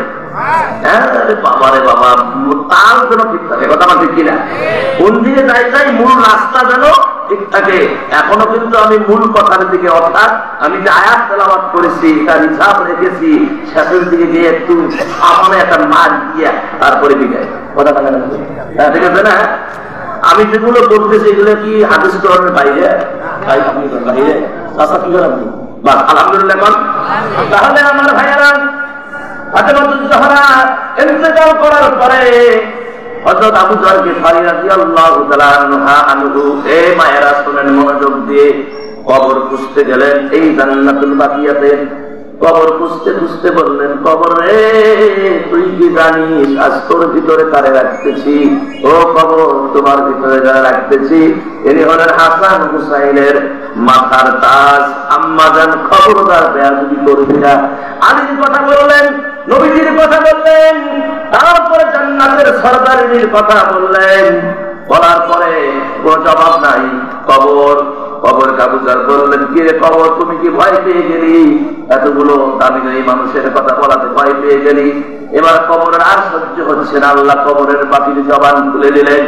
কবর বলতেছে, আবু যর গিফারী, তুমি কারে ভয় দেখাও? তুমি আমার চেনো না, আমার ভিতরে যে আসবে আমি নবীর বেটি বুঝি না, হযরত আলীর স্ত্রী বুঝি না, জান্নাতের সরদারিনী বুঝি না, ইমাম হাসান হুসাইনের জননী বুঝি না। আমার কাছে যে আসবে আমি কোনো ডিফিনেশন চাই না, আমি চাই তার আমল ঠিক আছে না নাই। আমল যদি ঠিক থাকে তাহলে আমি কবর তার জন্য বেহেশতের বাগান হয়ে যাব। আর আমল যদি ঠিক না থাকে আমি কবরের মাটি দুই দিকে চলে যাবো, এমন করে চাপ দিব সব পাউডার হয়ে যাবে, কবর হয়ে যাবে জাহান্নামের কি গর্ত। কথা বলে ঠিক কিনা? তাহলে আমার মায়েরা, এটা গোপীনাথপুরের মায়েরা, জয়পুরহাট আক্কেলপুরের মায়েরা, পায়ে ধরি মা, যদি আপনার কি বলে ফাতেমাতুজ জোহরার ব্যাপারে কবর যদি এই কথা বলে, তাহলে মা আপনি কোন ফাতেমা হয়েছেন? ফাতেমা হইলেও তো লাভ নাই। কথা ঠিক কিনা? তার কারণ কবরে কি লাগবে? আমল লাগবে। কি লাগবে? জোরে কর, আমল লাগবে। বিধায় মায়েরা সোজা হয়ে যান, কোন ওয়াজ নেই আজকে আপনাদের, একটাই ওয়াজ, ফাতেমার মতো চরিত্র গঠন করেন, জান্নাতে চলে যান। বাস, ফাতেমার জীবনী পড়েন, ওই জীবনের সাথে আপনার জীবনটা ফিটিং ফিটিং করেন। কথা কন, কথা কন। আসিয়ার জীবনী পড়েন, রহিমার জীবনী পড়েন, আসিয়ার জীবনী পড়েন, হযরত আয়েশার জীবনী পড়েন, খাদিজাতুল কুবরার জীবনী পড়েন, আর আপনার জীবনের সাথে ফিটিং ফিটিং করেন। আমার আল্লাহ এনারা যেখানে যাবে আমার আল্লাহ আপনাদেরকে সেখানে দিবে। কথা আরো ওয়াজ দরকার আছে ভাই, বহিরানো ওয়াজের দরকার নাই। এখন আছে আবু বকর সিদ্দিক বললেন, এই যুবকেরা, কুফার মুসলমানেরা, আল্লাহ বলেছেন পৃথিবীতে কেউ থাকবে না, সে খারাপ করছে, এর যাতা সে কবরে পাবে। কথা কর, কথা কর। কেউ কি পালাইতে পারবো আমরা? আল্লামা সাইদি একটা শায়ের বলতেন, সাইদি সাহেবের নাম তো দেওয়া যাবে নাকি? যাবেন না? যাবে? আচ্ছা, আলহামদুলিল্লাহ। এর আগে তো মনে করেন নাম নিলে তো ঘাটাল করছিল, এই ওদের রাজাকারের নামটা নাও কেন? আসলে সাইদি সাহেব তো রাজাকার ছিল না ভাই, সাইদি সাহেব রাজাকার ছিল না। আমি আল্লাহে কসম করে বলছি, উনি এই যে রাজাকার অনেকে বলে, আসলে উনি ওই সময় আমাদের এই দেশের যে রাজনীতির সাথে তিনি এই অত্যন্তভাবে জড়িত ছিলেন না, উনি তখন অধ্যয়নরত ছিলেন, যাই ওগুলো হিসেব নিকাশ করে। তবে আমার যে হিসাব সেটি হলো, উনি একটা শায়ের বলেছিলেন, কি মরণ থেকে পালাও তুমি, সেই মরণ তোমারে লইবে ফিরি, যদিও গিয়ে লুকাও তুমি আকাশ পানে লাগায়াছি। আমার ভাইয়ারা, মরণ থেকেও যদি লুকায় আকাশে সিঁড়ি লাগায় লুকায়, সেখানে কেউ মালাকুল মউত পাথরা করবে। যুবক মারা গেল, সবাই খুশি। আবু বকর বলল যে তোমরা কাজ করো, তারে গোসল দাও, তারে কাপড় পরাও, সুগন্ধি লাগাও, কবরে যাও। যুবকেরা বলল যা জ্বালান জ্বালাইছে, বরঞ্চ আপনি বলেন পায়ে দড়ি লাগায়া, গলায় দড়ি লাগায়া ওরে ওই পাহাড়ের উপরে চূড়ায় রেখে আসি, যাতে করে শ্রীগাল, কুকুর শ্রীগাল ছিঁড়ে ছিঁড়ে খেয়ে যায়, তাহলে আমরা আরো শান্তি পাবো। তার জুলুম অত্যাচার এত ব্যবহার হয়ে গিয়েছিল, আমরা অসহ্য হয়ে গেছি। আমার ভাইয়েরা, আবু বকর বললেন যে শোনো, তোমরা তাকে দাফন করে দাও, এটা হলো শরীয়ত। কেউ যদি মানুষ যদি মারা যায়, দাফন করে দাও, এটা হলো শরীয়ত। সে যদি অপরাধ করে থাকে, এর জন্য কবরে তাকে আল্লাহর কাছে জবাব দিতে হবে। কথা বলে সেটা আল্লাহ দেখে দেবে, তোমাদের আপনারা করে দাও।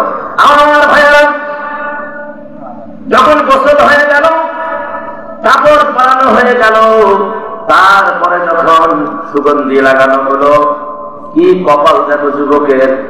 আমিরুল মুমিনিন আবু বকর সিদ্দিক রাদিয়াল্লাহু তাআলা আনহু নিজেই জানাজা নামাজ পড়ালেন। সুবহানাল্লাহ। জানাজা নামাজ পড়ায়া দিয়ে নিজেই কবরে নামলেন, নেমে লাশটাকে বুকের সঙ্গে জড়িয়ে দিয়ে শুয়ে দিলেন। দাফন হয়ে গেল। আমার ভাইয়েরা, এমন অবস্থায় দেখতেছেন একজন বুড়ি মানুষ লাঠির উপর ভর করে টুক টুক টুক টুক টুক টুক টুক টুক করে আসতেছে কবরের দিকে। যখন এসে বুড়িটি হাজির হয়ে গেলেন, কবরের পাশে দাঁড়ালেন, কবরের দিকে তাকালেন, তাকাতে তাকাতে থরথর করে কাঁপতে কাঁপতে বুড়ি পড়ে গেলেন কবরের উপরে। কবরের মাটিগুলো এরকম করে গামছা মেরে ধরে ধরে চিৎকার করে চিৎকার করে কেঁদে কেঁদে বলতেছে, ওরে আমার কলিজার টুকরা, ওরে আমার নয়নের মণি, বুকের ধরবে, তোর বাবা মরে যাওয়ার পরে তোরে নিয়ে আমি বেঁচেছিলাম, তুমিও আজকে আমারে ছেড়ে চলে গেলা। সন্তান যতই খারাপ হোক না কেন, মায়ের কাছে সন্তান কলিজার টুকরা। মানে যুবক হলো এই বুড়ির কলিজার টুকরা সন্তান। মারা গেছে, বুড়ি এই কওমে ছিল না, অন্য কওমে ছিল। খবর পাইছে আসতে দেরি হয়েছে। তখন তো আর হেলিকপ্টার ছিল না, তখন তো আর এত প্রযুক্তি ছিল না, কথা ঠিক কিনা? আসতে দেরি হয়ে গেছে, এসে থেকে দাফন হয়ে গেছে। বুঝিয়া কানতে কানতে বাঁচে না, এরে ধরে ওরে ধরে দে বাবা, আমার সন্তানটা চলে গেল, একটা নজর শুধু আমার একটু দেখাও বাবা, আমি একটা নজর শুধু দেখবো বাবা, আমার কলিজাটা ঠান্ডা হবে বাবা। আমার ভাইয়েরা, যদি মারার বা দাফন করার আগে আসতো তাহলে একটা কথা ছিল, দাফন করার পরে মাটি দেওয়ার পরে কি দেখার সুযোগ আছে দাদা? কথা কোন আছে? বুড়িয়ার তোর বুড়িয়ার বাসে না, বুড়ির একটাই কথা তারে দেখাই লাগবে। হযরত আবু বকর সিদ্দিক রাদিয়াল্লাহু আনহু তিনি দেখলেন যে বুড়ি মানতেছে না, এবার বলেন মা আপনি কান্না থামান, যা হয় হবে, আমি আপনাকে দেখাচ্ছি মুখটা শুধু। যখন তিনি মুখের দিকে কবর যখন ফুটতেছেন, আবু বকর সিদ্দিক রাদিয়াল্লাহু আনহু দেখলেন যে তার মুখটা যখন দেখা যাচ্ছে, আমার ভাইয়ারা তিনি দেখলেন এই কুফা নগরীর মানুষেরা যে বলেছে গুনাহগার ছিল, খারাপ ছিল, লম্পট ছিল, কিন্তু সেই ছাপ তার মুখে নাই। পুরা কবরটা নূরে নূরান্বিত হয়ে গেছে, আলোয় আলোকিত হয়ে গেছে, আর যুবকের চেহারা পূর্ণিমার চাঁদের মতো জ্বলতেছে। জোরে কোন সুবহানাল্লাহ, আরো জোরে কোন সুবহানাল্লাহ, আরো জোরে কোন সুবহানাল্লাহ। আমার মুসলমান ভাইয়েরা, এই দৃশ্য দেখে আবু বকর সিদ্দিক রাদিয়াল্লাহু তাআলা আনহু তিনি অবাক হয়ে গেলেন। কুফা নগরের মানুষদেরকে ডাক দিয়ে বললেন, তোমরা মিথ্যাবাদী, তোমরা নিজেরাই দেখো এই যুবকের চেহারা কত সুন্দর, পূর্ণিমার চাঁদের মতো চকচক করতেছে, যুবকের কবরটা আলোয় আলোকিত হয়ে গেছে। সবাই দেখলেন, অবাক হয়ে গেলেন, সর্বনাশ, আমাদের তো যেটা বাস্তব সেটাই তো আমরা করেছি, সেটাই তো আমরা আমাদের সাথে যে ব্যবহার করেছে, এটা তো মিথ্যা নয়, কিন্তু এই যুবকের চেহারা এত সুন্দর কেমনে হয়? কুফানগরের কাজ প্লস আবু বকর সিদ্দিক রাদিয়াল্লাহু আনহু তিনি চলে গেলেন মদিনায়, কিন্তু তার কিছু ভালো লাগে না। ওই যুবকের মাও বলতেছে যে আমিরুল মুমিনিন, আমার ছেলে সবসময় খারাপ কাজেই ব্যস্ত থাকতো, পাড়া প্রতিবেশী সবাই বলতেছে খারাপ খারাপ খারাপ। আবু বকরের টেনশনটা হলো যে সবাই যাদের খারাপ কয় তার চেহারা এত সুন্দর লাগে, কত আলোকিত হয় কেন? তার ঘুম ধরে না, ভালো লাগে না। একদিন তিনি ঘুমিয়ে পড়লেন, হঠাৎ করে প্রিয় নবী মুহাম্মদ রাসূলুল্লাহ সাল্লাল্লাহু আলাইহি ওয়াসাল্লাম স্বপ্নের ভিতরে আবু বকরের কাছে এসে বললেন, আবু বকর তুমি বড় টেনশন এবং চিন্তিত। ও আবু বকর, তুমি যে যুবকের এই কবর কেন এত আলোকিত, লাশটা কেন এত পূর্ণিমার চাঁদের মতো জ্বলে, তুমি কি শুনবা? স্বপ্নের ভিতরে নবীজি ডিটেইলস বর্ণনা করলেন, আবু বকর শোনো, এই যুবক খারাপ ছিল, এই যুবক অত্যন্ত গুনাহগার ছিল, এই যুবক অশান্তি করেছিল প্রতিবেশীর সাথে, সব ঠিক আছে, কিন্তু যে রাইতে সে মারা যাবে ওই রাইতে তার হৃদয়টা চেঞ্জ হয়ে সে নিজেই উযু করে তাহাজ্জুদের নামাজ পড়ে নামাজের মধ্যে সিজদায় পড়ে গিয়ে সে কি ভুল সেদিন বুঝেছে। আমার ভাইয়েরা, সিজদায় পড়ে গিয়ে নবীজি বলতেছেন, ও আবু বকর সিজদায় পড়ে গিয়ে তার মনিবের কাছে ক্ষমা চাচ্ছে, আল্লাহর কাছে ক্ষমা চাচ্ছে, কাঁদতে কাঁদতে চোখের পানি যায় নামাজ ভিজিয়ে ফেলেছে। আল্লাহর কাছে অনুনয় বিনয় করে যুবক বলতেছে, আল্লাহ আমার কি মাফ করে দেওয়া যায় না? আমার শাস্তি দিয়ে কি তোমার লাভ হবে? আল্লাহ আমি ভুল করেছি, আমি অস্বীকার করছি না, আমি অন্যায় করেছি অস্বীকার করছি না, ওগো আল্লাহ মেহেরবানি করে দয়া করে তুমি আমারে ক্ষমা করে দাও। আমার বন্ধুগণ, আল্লাহ রাব্বুল আলামিন যেহেতু রহমান রহিম, আর একটা নাম আছে গফফার, আছে না নাই? গফফার মানে কি? ক্ষমাকারী, ক্ষমাকারী, মাফ করনেওয়ালা। এখন আল্লাহ বলতেছেন, ও নবী গো, আবু বকরকে জানা দাও, যদি ওই যুবককে মাফ না করে তাহলে আল্লাহর গফফার নামের কেলেঙ্কারি হয়ে যাবে, রহমান নামের বদনাম হয়ে যাবে। বিধায় যেহেতু আমি আল্লাহ তাকে তৈরি করেছি, দুনিয়ায় পাঠাইছি, আমি আল্লাহর কাছে মাফ চেয়েছি, বিধায় আমি আমার বান্দার জীবনের সব গুনাহ মাফ করে দিয়ে আমি আমার বান্দার কবরটাকে আলোকিত করে দিয়েছি। জোরে বলেন সুবহানাল্লাহ। গোপীনাথপুরের যুবকেরা, এই জয়পুর হাটের কালাকি আক্কেলপুরের যুবকেরা, আল্লাহর হস্তে আল্লাহর কাছে সব সময়ের জন্য ভরসা এবং ক্ষমা চান। আমার আল্লাহর কাছে সাহায্য চান, আমার আল্লাহ সবকিছু ব্যবস্থা করে দিবে। কথা বলেন ঠিক কিনা? আমার ভাইজান ভাই, যুবককে ডাকতেছি, আয় যুবক, ইসলাম তোমাকে হাত সামনে দিয়ে ডাকছে, কোরআন তোমাকে ডাকতেছে। দিন কায়েমের লক্ষ্যে যুবক চলে আয় ইসলামের ছায়া তলে, দেখবা শান্তি দুনিয়া আখিরাত কামিয়াবি লাভ হয়ে যাবে। এখন আসেন আমার ভাইয়ারা, আমি যে আয়াতে কালিমা তেলাওয়াত করেছি সূরা নামল, সূরার নাম কি? ধরে না যাবেন না থাকবেন, কারা কারা আমরা চলে ওরাই তাইবেন কারা কারা। আচ্ছা বসেন আমার সম্মানিত ভাইয়ারা, সূরার নাম কি করে দাও? সূরা নামল। সূরা নামলের ৭৫ নম্বর আয়াত, ৩84 নম্বর পৃষ্ঠা, 10 নম্বর লাইন। সূরা নাম্বার হলো ২৭। ২৭ নম্বর সূরা, ৩84 নম্বর পৃষ্ঠা কোরআন শরীফের, যেটা হেফজ কোরআন শরীফ। আর 10 নম্বর লাইন, ১ ২ ৩ ৪ ৫ ৬ ৭ ৮ ৯ ১০, 10 নম্বর লাইনে দেখবেন এই সূরাটা শুরু সেখান থেকে। আর পারাটি হলো ২৭ নম্বর পারা। আল্লাহ সুবহানাহু ওয়া তাআলা কি বলছেন শোনেন।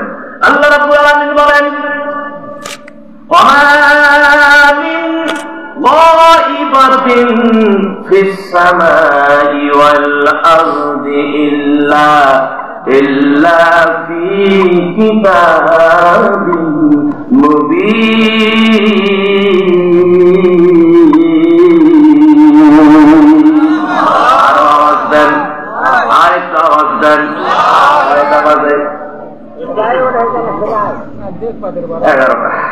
তাহলে চলবে কটা? 11:30।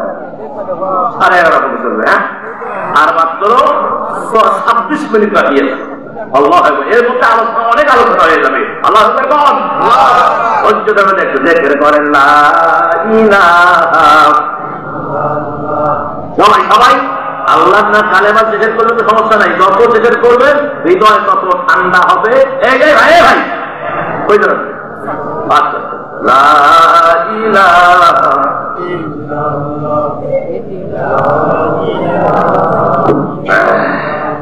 লা ইলাহা লা ইলাহা ইল্লাল্লাহ লা ইলাহা পড়েন লা ইলাহা। মোদের বাড়ি এই আক্কেলপুরে, নবীজি রওজা মদিনায়। কথা কয় না কেন? মোদের বাড়ি আক্কেলপুরে, নবীজি রওজা মদিনায়। মৃত্যুর আগে নবীজির দিদার স্বপ্নে যেন নসিব হয়। সুবহানাল্লাহ আলহামদুলিল্লাহ লা ইলাহা। মারো করে লা ইলাহা। মায়েরা মনে মনে পড়ে লা ইলাহা। আসো একা যাইবা একা। ঠিক ঠিক। আসার সময় কজন আসছে? যাওয়ার সময় আসো একা যাইবা একা, সঙ্গে কেহ যাইবে না। বুক ভাসাইয়া কাঁদিবে সবাই, ধরে রাখতে পারবে না। সুবহানাল্লাহ আলহামদুলিল্লাহ লা ইলাহা ইল্লাল্লাহ লা ইলাহা। ডানে মাটি বামে মাটি, নিচে মাটির বিছানা। হয় হয় হয় বাবা, এটা কোন জায়গা? হ্যাঁ, ডানে মাটি বামে মাটি, নিচে মাটির বিছানা। উপরেতে বাঁশের ছাউনি, চিন্তা করে দেখো না। সুবহানাল্লাহ আলহামদুলিল্লাহ লা ইলাহা লা ইলাহা ইল্লাল্লাহু মুহাম্মাদুর রাসূলুল্লাহ সাল্লাল্লাহু আলাইহি ওয়াসাল্লাম। আমার ভাইরা আগে তর্জমাটা শুনে নেন, আয়াতটা আরেকবার পড়ছি। ওয়ামা মিন তারালিফ গান ভাইয়ালি তারালিফ পড়। ওয়ামা একালিফ, ওয়ামা একালিফ, মিন মিন মিন এখানে একবার করে কায়দা নাই। ওয়ামা মিন দাইবাতিন ফিস সামাই ওয়াল আরদি ইল্লা ফি কিতাবিন মুবিন।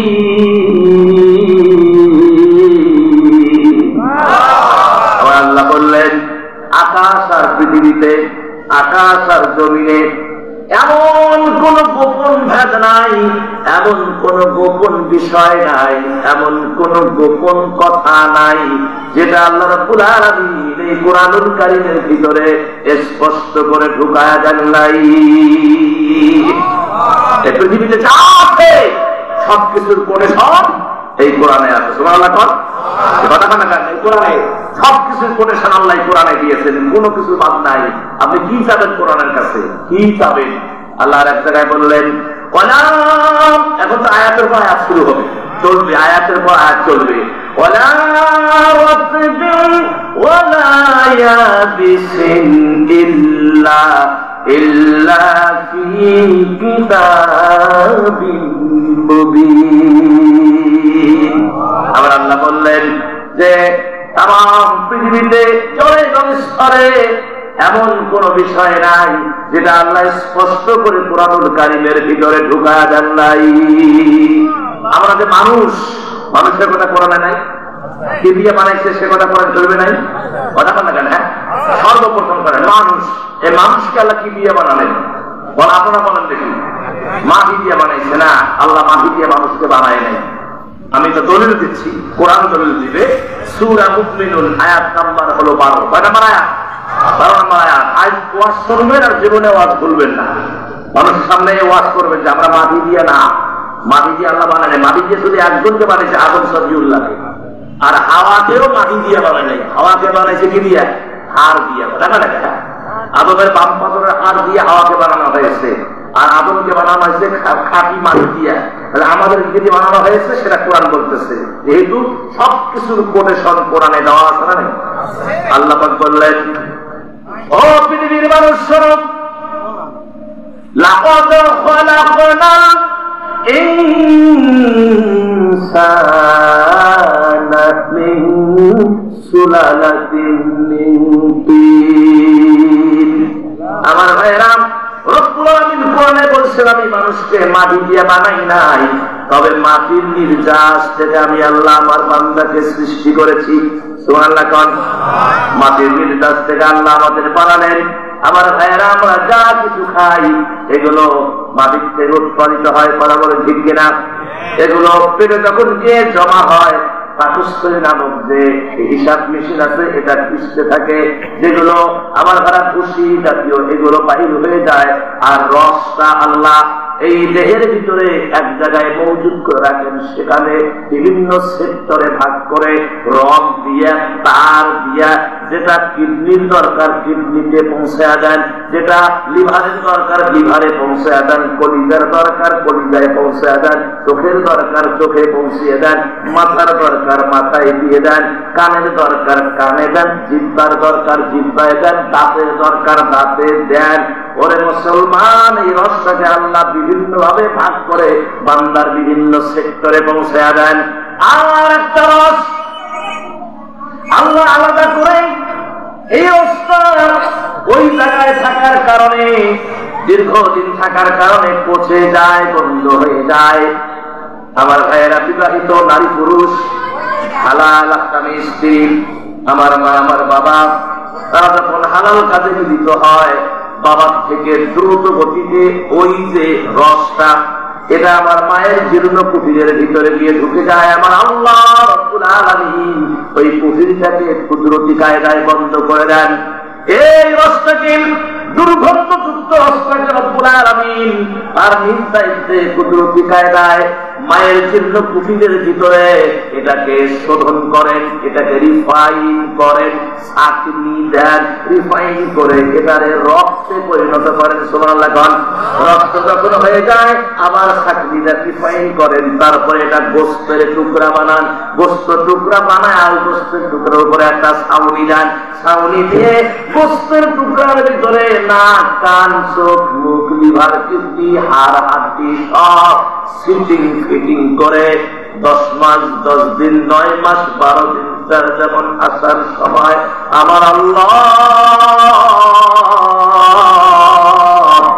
মায়ের চিকন রাস্তা দিয়ে মায়ের কলিজার টুকরা সন্তানকে পৃথিবীর জমিনে বাহির করে দেয়। এই হলো ইতিহাস। কিসের অহংকার? কিসের অহংকার? তোমার সৃষ্টির দিকে তাকাও, এক ফোঁটা নাপাক পানি থেকে সৃষ্টি, কথা কন ঠিক কিনা? এত কিসের অহংকার? এটা তো গেল ওটা কুদরতের হিসাব। বাস্তবে দেখেন, এই যে আঙ্গুল, আপনার নিজের আঙ্গুল নিজের আঙ্গুলে ঢুকিয়ে চিন্তার মধ্যে খালি বেশি নয় কয়েক সেকেন্ড ঘষেন, ঘষার পরে এইভাবে সঙ্গেন কি ফেরান, বন্ধ করে না বাচ্চা করে? কথা করে চিমসারি চিমসারি বন্ধ করে, কথা কর। তারপরে এই নাকের শ্লেষ্মা বন্ধ করে, কানের শৈল বন্ধ করে, দাঁত বন্ধ করে, মুখ বন্ধ করে।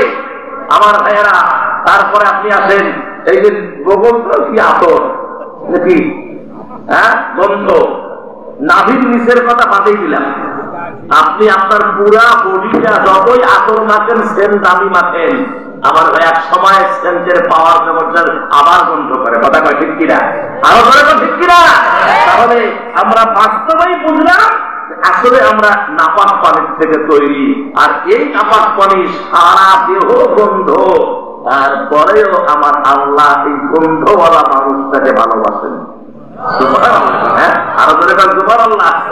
আল্লাহ রাব্বুল আলামিন বলেন, আমি আমার বান্দাকে সুন্দর করে আফজাল করে নিয়ামত দিয়ে আমি আমার বান্দাকে সৃষ্টি করেছি, আশরাফুল মাখলুকাত বানিয়েছি। আল্লাহ পাক কোরআনে বললেন, লাকাদ খালাকনাল ইনসানা ফি আহসানি তাকওয়িম। আমি আমার বান্দাকে কি আসান করে, উত্তম করে আমার আল্লাহ বান্দাকে সৃষ্টি করেছেন। চিৎকার করে বলেন সুবহানাল্লাহ। কি সুন্দর চেহারা, কি সুন্দর চেহারা, যিনি এত সুন্দর করে বানালেন। এই যে মিজানুর রহমান আজহারি, কি সুন্দর চেহারা, খালি চকচক চকচক করে, কথা বলে কেন? আমির হামজা, কি সুন্দর চেহারা, চকচক চকচক করে। আল্লামা সাইয়া, কি সুন্দর চেহারা, কথা বলে কেন? চকচক চকচক করে।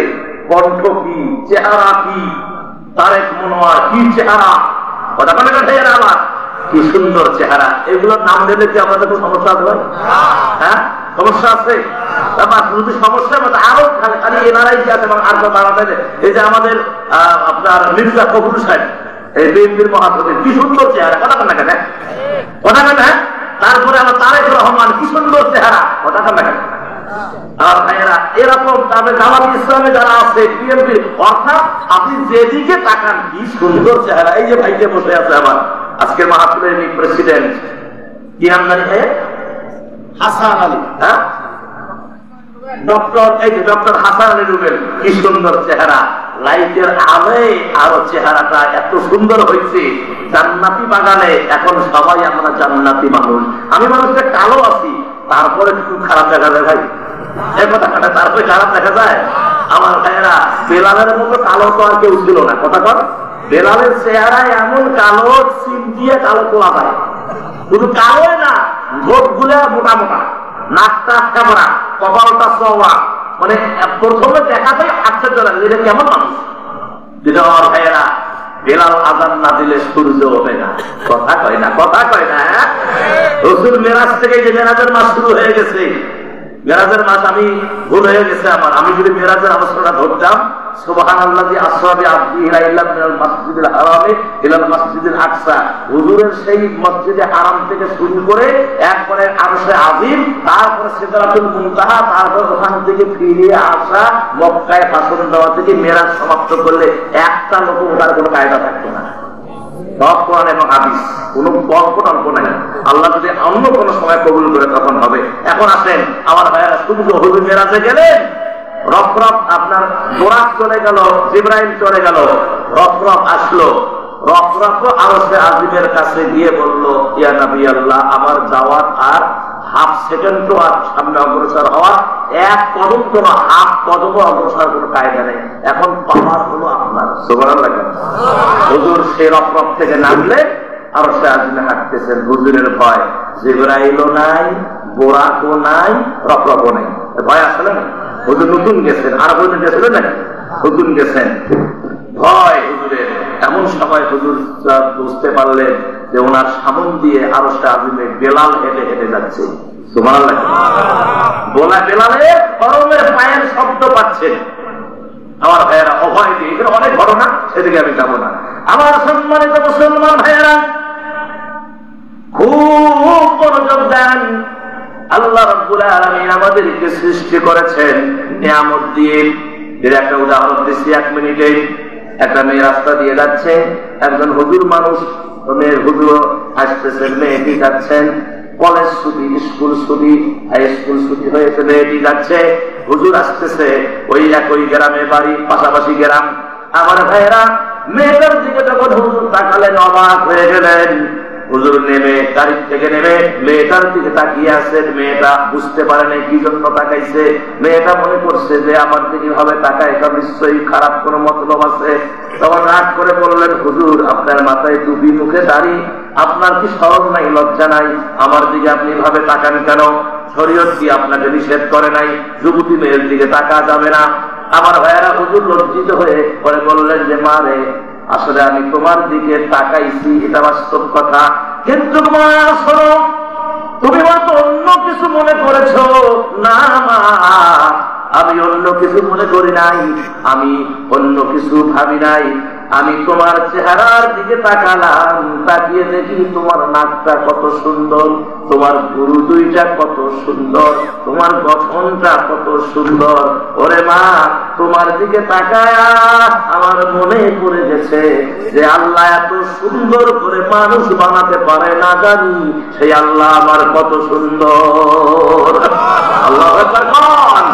এজন্য শিল্পী বলেন, আল্লাহ তুমি অপরূপ, না জানি কত সুন্দর, তোমায় আমি সপেছি প্রাণ, সপেছি এই অন্তর। আল্লাহ তুমি অপরূপ, তোমার আলো ছড়িয়ে পড়ে সুন্দর এই পৃথিবীতে, চাঁদ সূরজ জেগে ওঠে তোমার ডাকে সাড়া দিতে। তুমি আছো হৃদয় গভীর, তুমি আছো হৃদয় গভীর, গহীন ভিতর। আল্লাহ তুমি অপরূপ, না জানি কত সুন্দর, তোমায় আমি সপেছি প্রাণ, সপেছি এই অন্তর। আল্লাহ তুমি অপরূপ। আমরা তো সারা খুব কম পাচ্ছি, ঘুম ধরছে ভাই। আমাদের মতো, আমাদের সাথে যদি 2 দিন 1 সপ্তাহ বেড়ান, আপনার ফেলে দেওয়া লাগবে।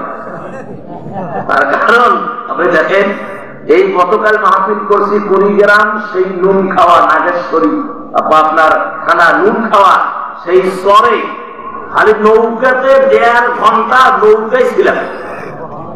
সারা রাত যখন বাসায় আসছি, তখন ফজরের আজান হয়েছি, ফজরের নামাজ পড়ে বিছানায় গা দিছি, 9টা 8:30টায় বিছানা থেকে উঠছি, উঠে মেঘ নিয়ে গেছি আপনার কেজি স্কুলে, মানে মাদ্রাসায়, ওই মডেল মাদ্রাসায় মেয়েকে নিয়ে গেছি।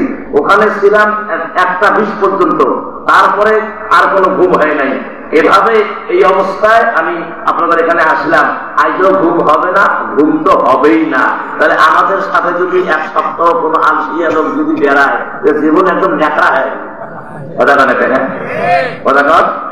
আমার ভাইয়েরা, ওই যে মনে পড়ে গেল যুক্তি হচ্ছে হাবিবুর রহমান, উনি মাঝে মাঝে একটা ওয়াজ করতেন, মৌলবীরা বলে ভাত পায় না, মৌলবীরা বলে ভাত পায় না। আরে মৌলবীরা ভাত পায় কি লেগে? মৌলবীরা তো ভাত খায় না। মৌলবীরা পোলাও, কোরমা, কোরতা, কালিয়া, মুরগি, রুই মাছ, কই মাছ, মাগুর মাছ, শিং মাছ, এগুলো খাইতেই তাও পায় না, ভাত খাবে কখন বলেন? উনি বলছিলেন যে আমার সাথে যারা এই মন্তব্য করেন, আমার সাথে একটা সপ্তাহ সফরে থাকেন, তখন কবে যে হুজুরও আর খাইতাম না, আর খাইতাম না হুজুরও, এত খাওয়া মসজিদের সাথে থাকলে এত খাওয়া। আমার ভাইয়েরা, আসলে আলেম ওলামারা যেখানে যায় ওই এলাকার মানুষ আয়োজক সর্বোচ্চ তাদেরকে মেহমানদারি করার জন্য ব্যতিব্যস্ত হয়ে যায়। আমার ভাইয়েরা, এই জয়পুর বলেন, আক্কেলপুর বলেন, আর আপনার গোপীনাথপুর বলেন, আর বাংলাদেশ বলেন, আলেম ওলামাদেরকে এই ধর্মপ্রাণ মানুষেরা অত্যন্ত মহব্বত করেন। কেননা এটা আল্লাহ প্রদত্ত। কি প্রদত্ত করে বলেন? আল্লাহ প্রদত্ত। আমার মুসলমান ভাইয়েরা, সময় যেহেতু সংকীর্ণ হয়ে আসতেছে, তাহলে আর একটা বিষয়, তাহলে কোরআনে আছে মানুষ আল্লাহ সৃষ্টি করেছেন, কথা ঠিক কিনা? এই মানুষ কেন সৃষ্টি করলেন সেই কথা কি কোরআনে নাই? আল্লাহ পাক সে কথাও বলে দিলেন। আল্লাহ পাক বললেন সূরা বাকারা 21 নম্বর আয়াত, আল্লাহ পাক ক্লিয়ার করে দিলেন, ইয়া আইয়ুহান নাসু উবুদু রাব্বাকুমুল্লাযী খালাকাকুম ওয়াল্লাযীনা মিন ক্বাবলিকুম লাআল্লাকুম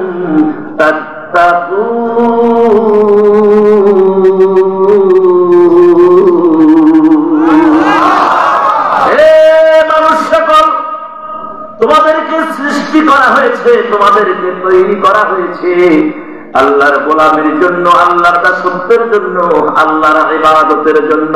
জোরে বলেন সুবহানাল্লাহ। কিসের জন্য? ইবাদত করতে হবে কার? জোরে বল কার? এই ইবাদত কি দিয়ে করবেন? কোন ইবাদত কি দিয়ে করবেন? ইসলামের তরিকা দিয়ে? কি তরিকা দিয়ে? হ্যাঁ, পীরের তরিকা দিয়ে? পীরকে আপনি মানেন, আমি মানা দেই না, তার কারণ পীর ধরতে হবে, কথা বলতে হবে। তবে সবচাইতে বড় পীর হলো কোরআন, বড় পীর হলো মা বাবা। কথা বলে, বড় পীর কি? কোরআন, বড় পীর হলো মা বাবা। মা বাবা শান্তি, আর পীর আসছে একেবারে মানে কি বলে, এই বেদানা, আপেল, কমলা, মালটা ব্যালেন্ডার করিয়ে গ্লাস কা গ্লাস খান হুজুর, খান হুজুর, কি খুশি, খান হুজুর, খান হুজুর। এবারে মা অসুস্থের কারণে জ্বরে পুড়ে যাচ্ছে, মায়ের জন্য একটা প্যারাসিটামল ট্যাবলেট হয় না, ও বিশ্বাস দিয়ে ব্যস্ত। কথা বলে ঠিক কিনা? আমার ভাইয়েরা, পীরকে খাওয়ালে, পীরকে খাওয়াবে সেটা আলেম মানুষ যদি হক্কানি পীর হয়, হক্কানি পীরের দুটা মাথায় নেই, কদম মাথায় নেই, কোন শব্দ নাই। তবে আমার ভাইয়েরা, সিরিয়াল মেনশন করতে হবে, আগে মা বাবা তারপরে পীর। আগে কি মা বাবা তারপরে কি পীর? আপনি পীরকে এক গ্লাস এই আপনার মালটার রস খাওয়ালেন, তাতে আমার আল্লাহ যত খুশি হন। আপনার মা অসুস্থ হয়ে পড়ে আছে, একটা মালটার চাকা যদি মায়ের মুখের উপরে টিপে দেন, 2, 4, 10 ফোঁটা রস যদি মায়ের ভিতরে যায়, গলা দিয়ে কলজেটা ঠান্ডা হয়। আমার আল্লাহ বলে, আমি আল্লাহর আরশটা ঠান্ডা হয়ে যায়। জোরে বলেন সুবহানাল্লাহ। আমরা ঠিকই কাঁচাই কাঁচা। কি হয়েছে? চুপচাপ এখন যারা উঠবে, আমি মনে করবো যে ধর্মপুরের অনুষ্ঠান, মানে ওয়াজ ভালো লাগতেছে না। আমি আগেও বলেছি যে যারা হক্কানি পীর, তাদের জুতা মাথায় নেই, কদম মাথায় নেই, সম্মান কি কম? কিন্তু যারা ভণ্ড বলে নামাজ নাই, রোজা নাই, হজ নাই, যাকাত নাই, আমার মুরিদ হন, মোটা মোটা হাত দিয়ে দেন, আমি তোমাদেরকে জান্নাতে নিয়ে যাবো, ওকে জুতে দিয়ে পিটালেও কোনো গোনা হবে না। যদি গোনা মনে করেন, আমার মোবাইল নাম্বারে ঢুকিয়ে দিবেন। কথা কন।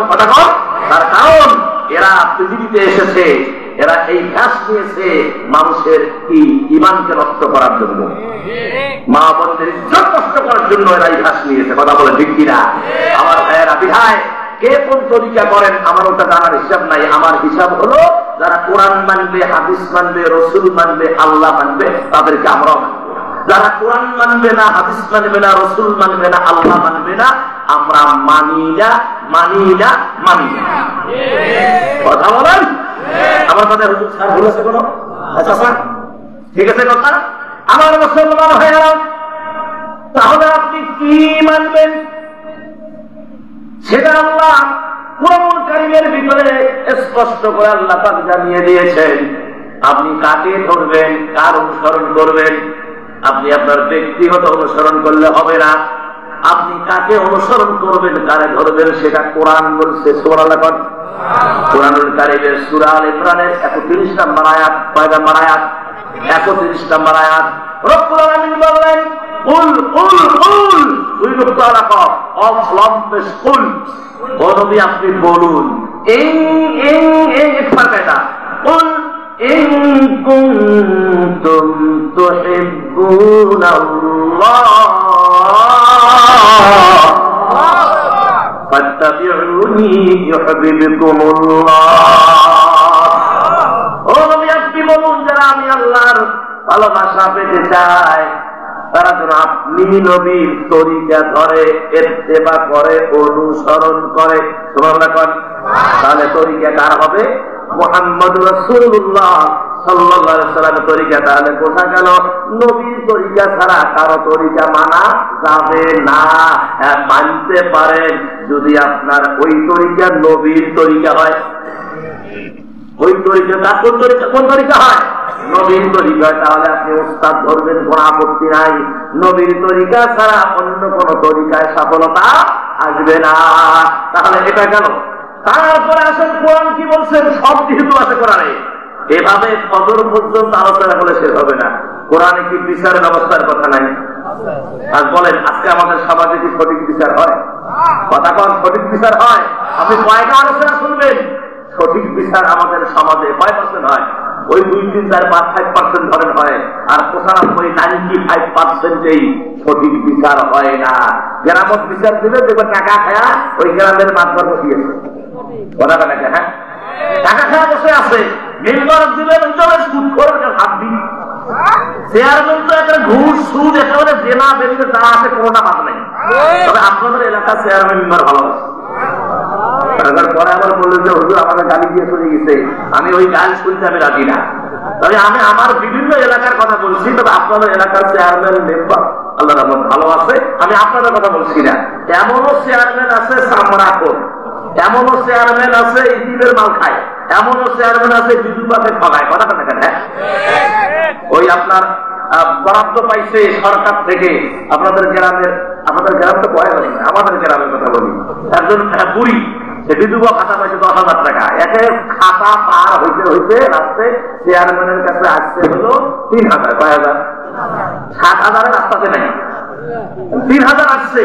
এখন চেয়ারম্যান ওই আম্বিয়া নামে ওই যে বুড়ি আছে না, ভিক্ষা করি বেড়ায়, ওই তরুণের পাঠা দাও, দেয় ওকে খবর দাও, তোকে মুক্তি না ডাকিছে, ওই 3,000 টাকা আসছে সরকার থেকে, ওটা নিয়ে যাবে। আসলে আসছে কত? রাস্তা কত দিচ্ছে? 7,000। কত আসছে? 3,000। এখন এইগুলো বোঝে নাই চৌকিদারে কত আছে, না কিন্তু চৌকিদার বোঝে নেই। বুড়িমা টাকা আসছে, টাকা টাকা কত নাই না, কি কথা টাকা আসছে? আমি তো খবরটা দিলাম, আমার কি গরিব তোমার 500 তোমার দেবো বাবা, কত দিবে? তার থাকে কত? এখন মেম্বার যে খবরটা দিচ্ছে, মেম্বার অফ কাউন্সিল অফিসের বুড়ি ঢোকার আগতে কাউন্সিল অফিসের মেম্বার যে দাঁড়ায় আছে কোন পাশে বুড়ি আছে রাস্তা ধরিবে, আমি যে খবরটা দিলাম, এই যে টাকা আছে সরকারে টাকা দিচ্ছে, এই খবরটা আমি আমার কি অফিসের খরচ তোমার 1,000 দেবো। তাহলে 3-এর মধ্যে 1,000 গেলে থাকে কত? আর 1,000। 1,000 মতো মুসের মতো প্রত্যেকটার মাটিকে পাকড়ে বসিয়ে চেয়ারের মধ্যে। কথা কেন? বুড়ি টাকা আসছে, আমি তো এই যে বিল গুলো কাগজপাতি সব পাস করলাম, আমার কি হবে? আপনি আপনার তাহলে 1200। তাহলে কত গেল? আর থাকে 300। কথা কেন? হ্যাঁ, আর কত থাকে? 300। এখন বাহির হয়ে দেখে এক ফকির, ওই ঠেঙও নাই, হাতও নাই, খালি কেমন কাপড়ে বুড়ি দেখিয়ে যাচ্ছে মায়া, ও টাকা দিচ্ছে 100। কত গেল? আর থাকে কত 200।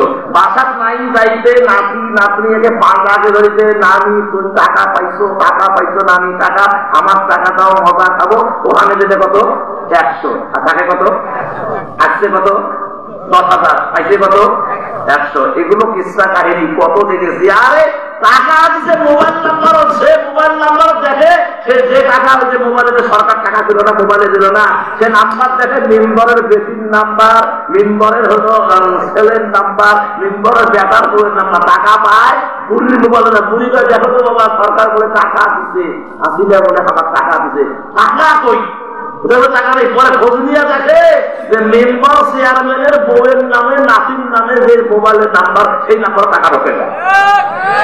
আমি কি বিষয় কথা বলে? এটাই বাস্তবতা। আল্লাহু আকবার কাবীরা বুকরান জামিলা ফাসাব্বিহুহু বুকরাতান ওয়া আসিলা। যেমন করবা তেমন ফল পাইবা, কথা কয় না। এজন্য শায়ের বলেন,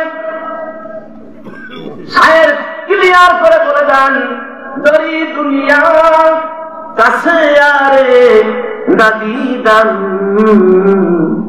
আগার দিদান উফাদারি নাদিদান। শায়ের বলছেন যে আল্লাহ, আমি দুনিয়ায় অনেক বন্ধু পাইছি, চায়ের টেবিলে, পানের দোকানে, ব্যাপারে, রাজনীতিতে, ব্যবসার ক্ষেত্রে বহু বন্ধু পেয়েছি, কিন্তু আমি দেখেছি স্বার্থ যখন থাকে না বন্ধুরা হারিয়ে যায়। আল্লাহ, তোমার মতো বন্ধু পৃথিবীতে আর নাই। জোরে বলেন সুবহানাল্লাহ। এজন্য বলেন না খাহাম খুবিয়ে দুনিয়া না খাহাম বাহাতে উকবা, अगर कहम तुरा कहम न खाहम बागिर दोয়ারা।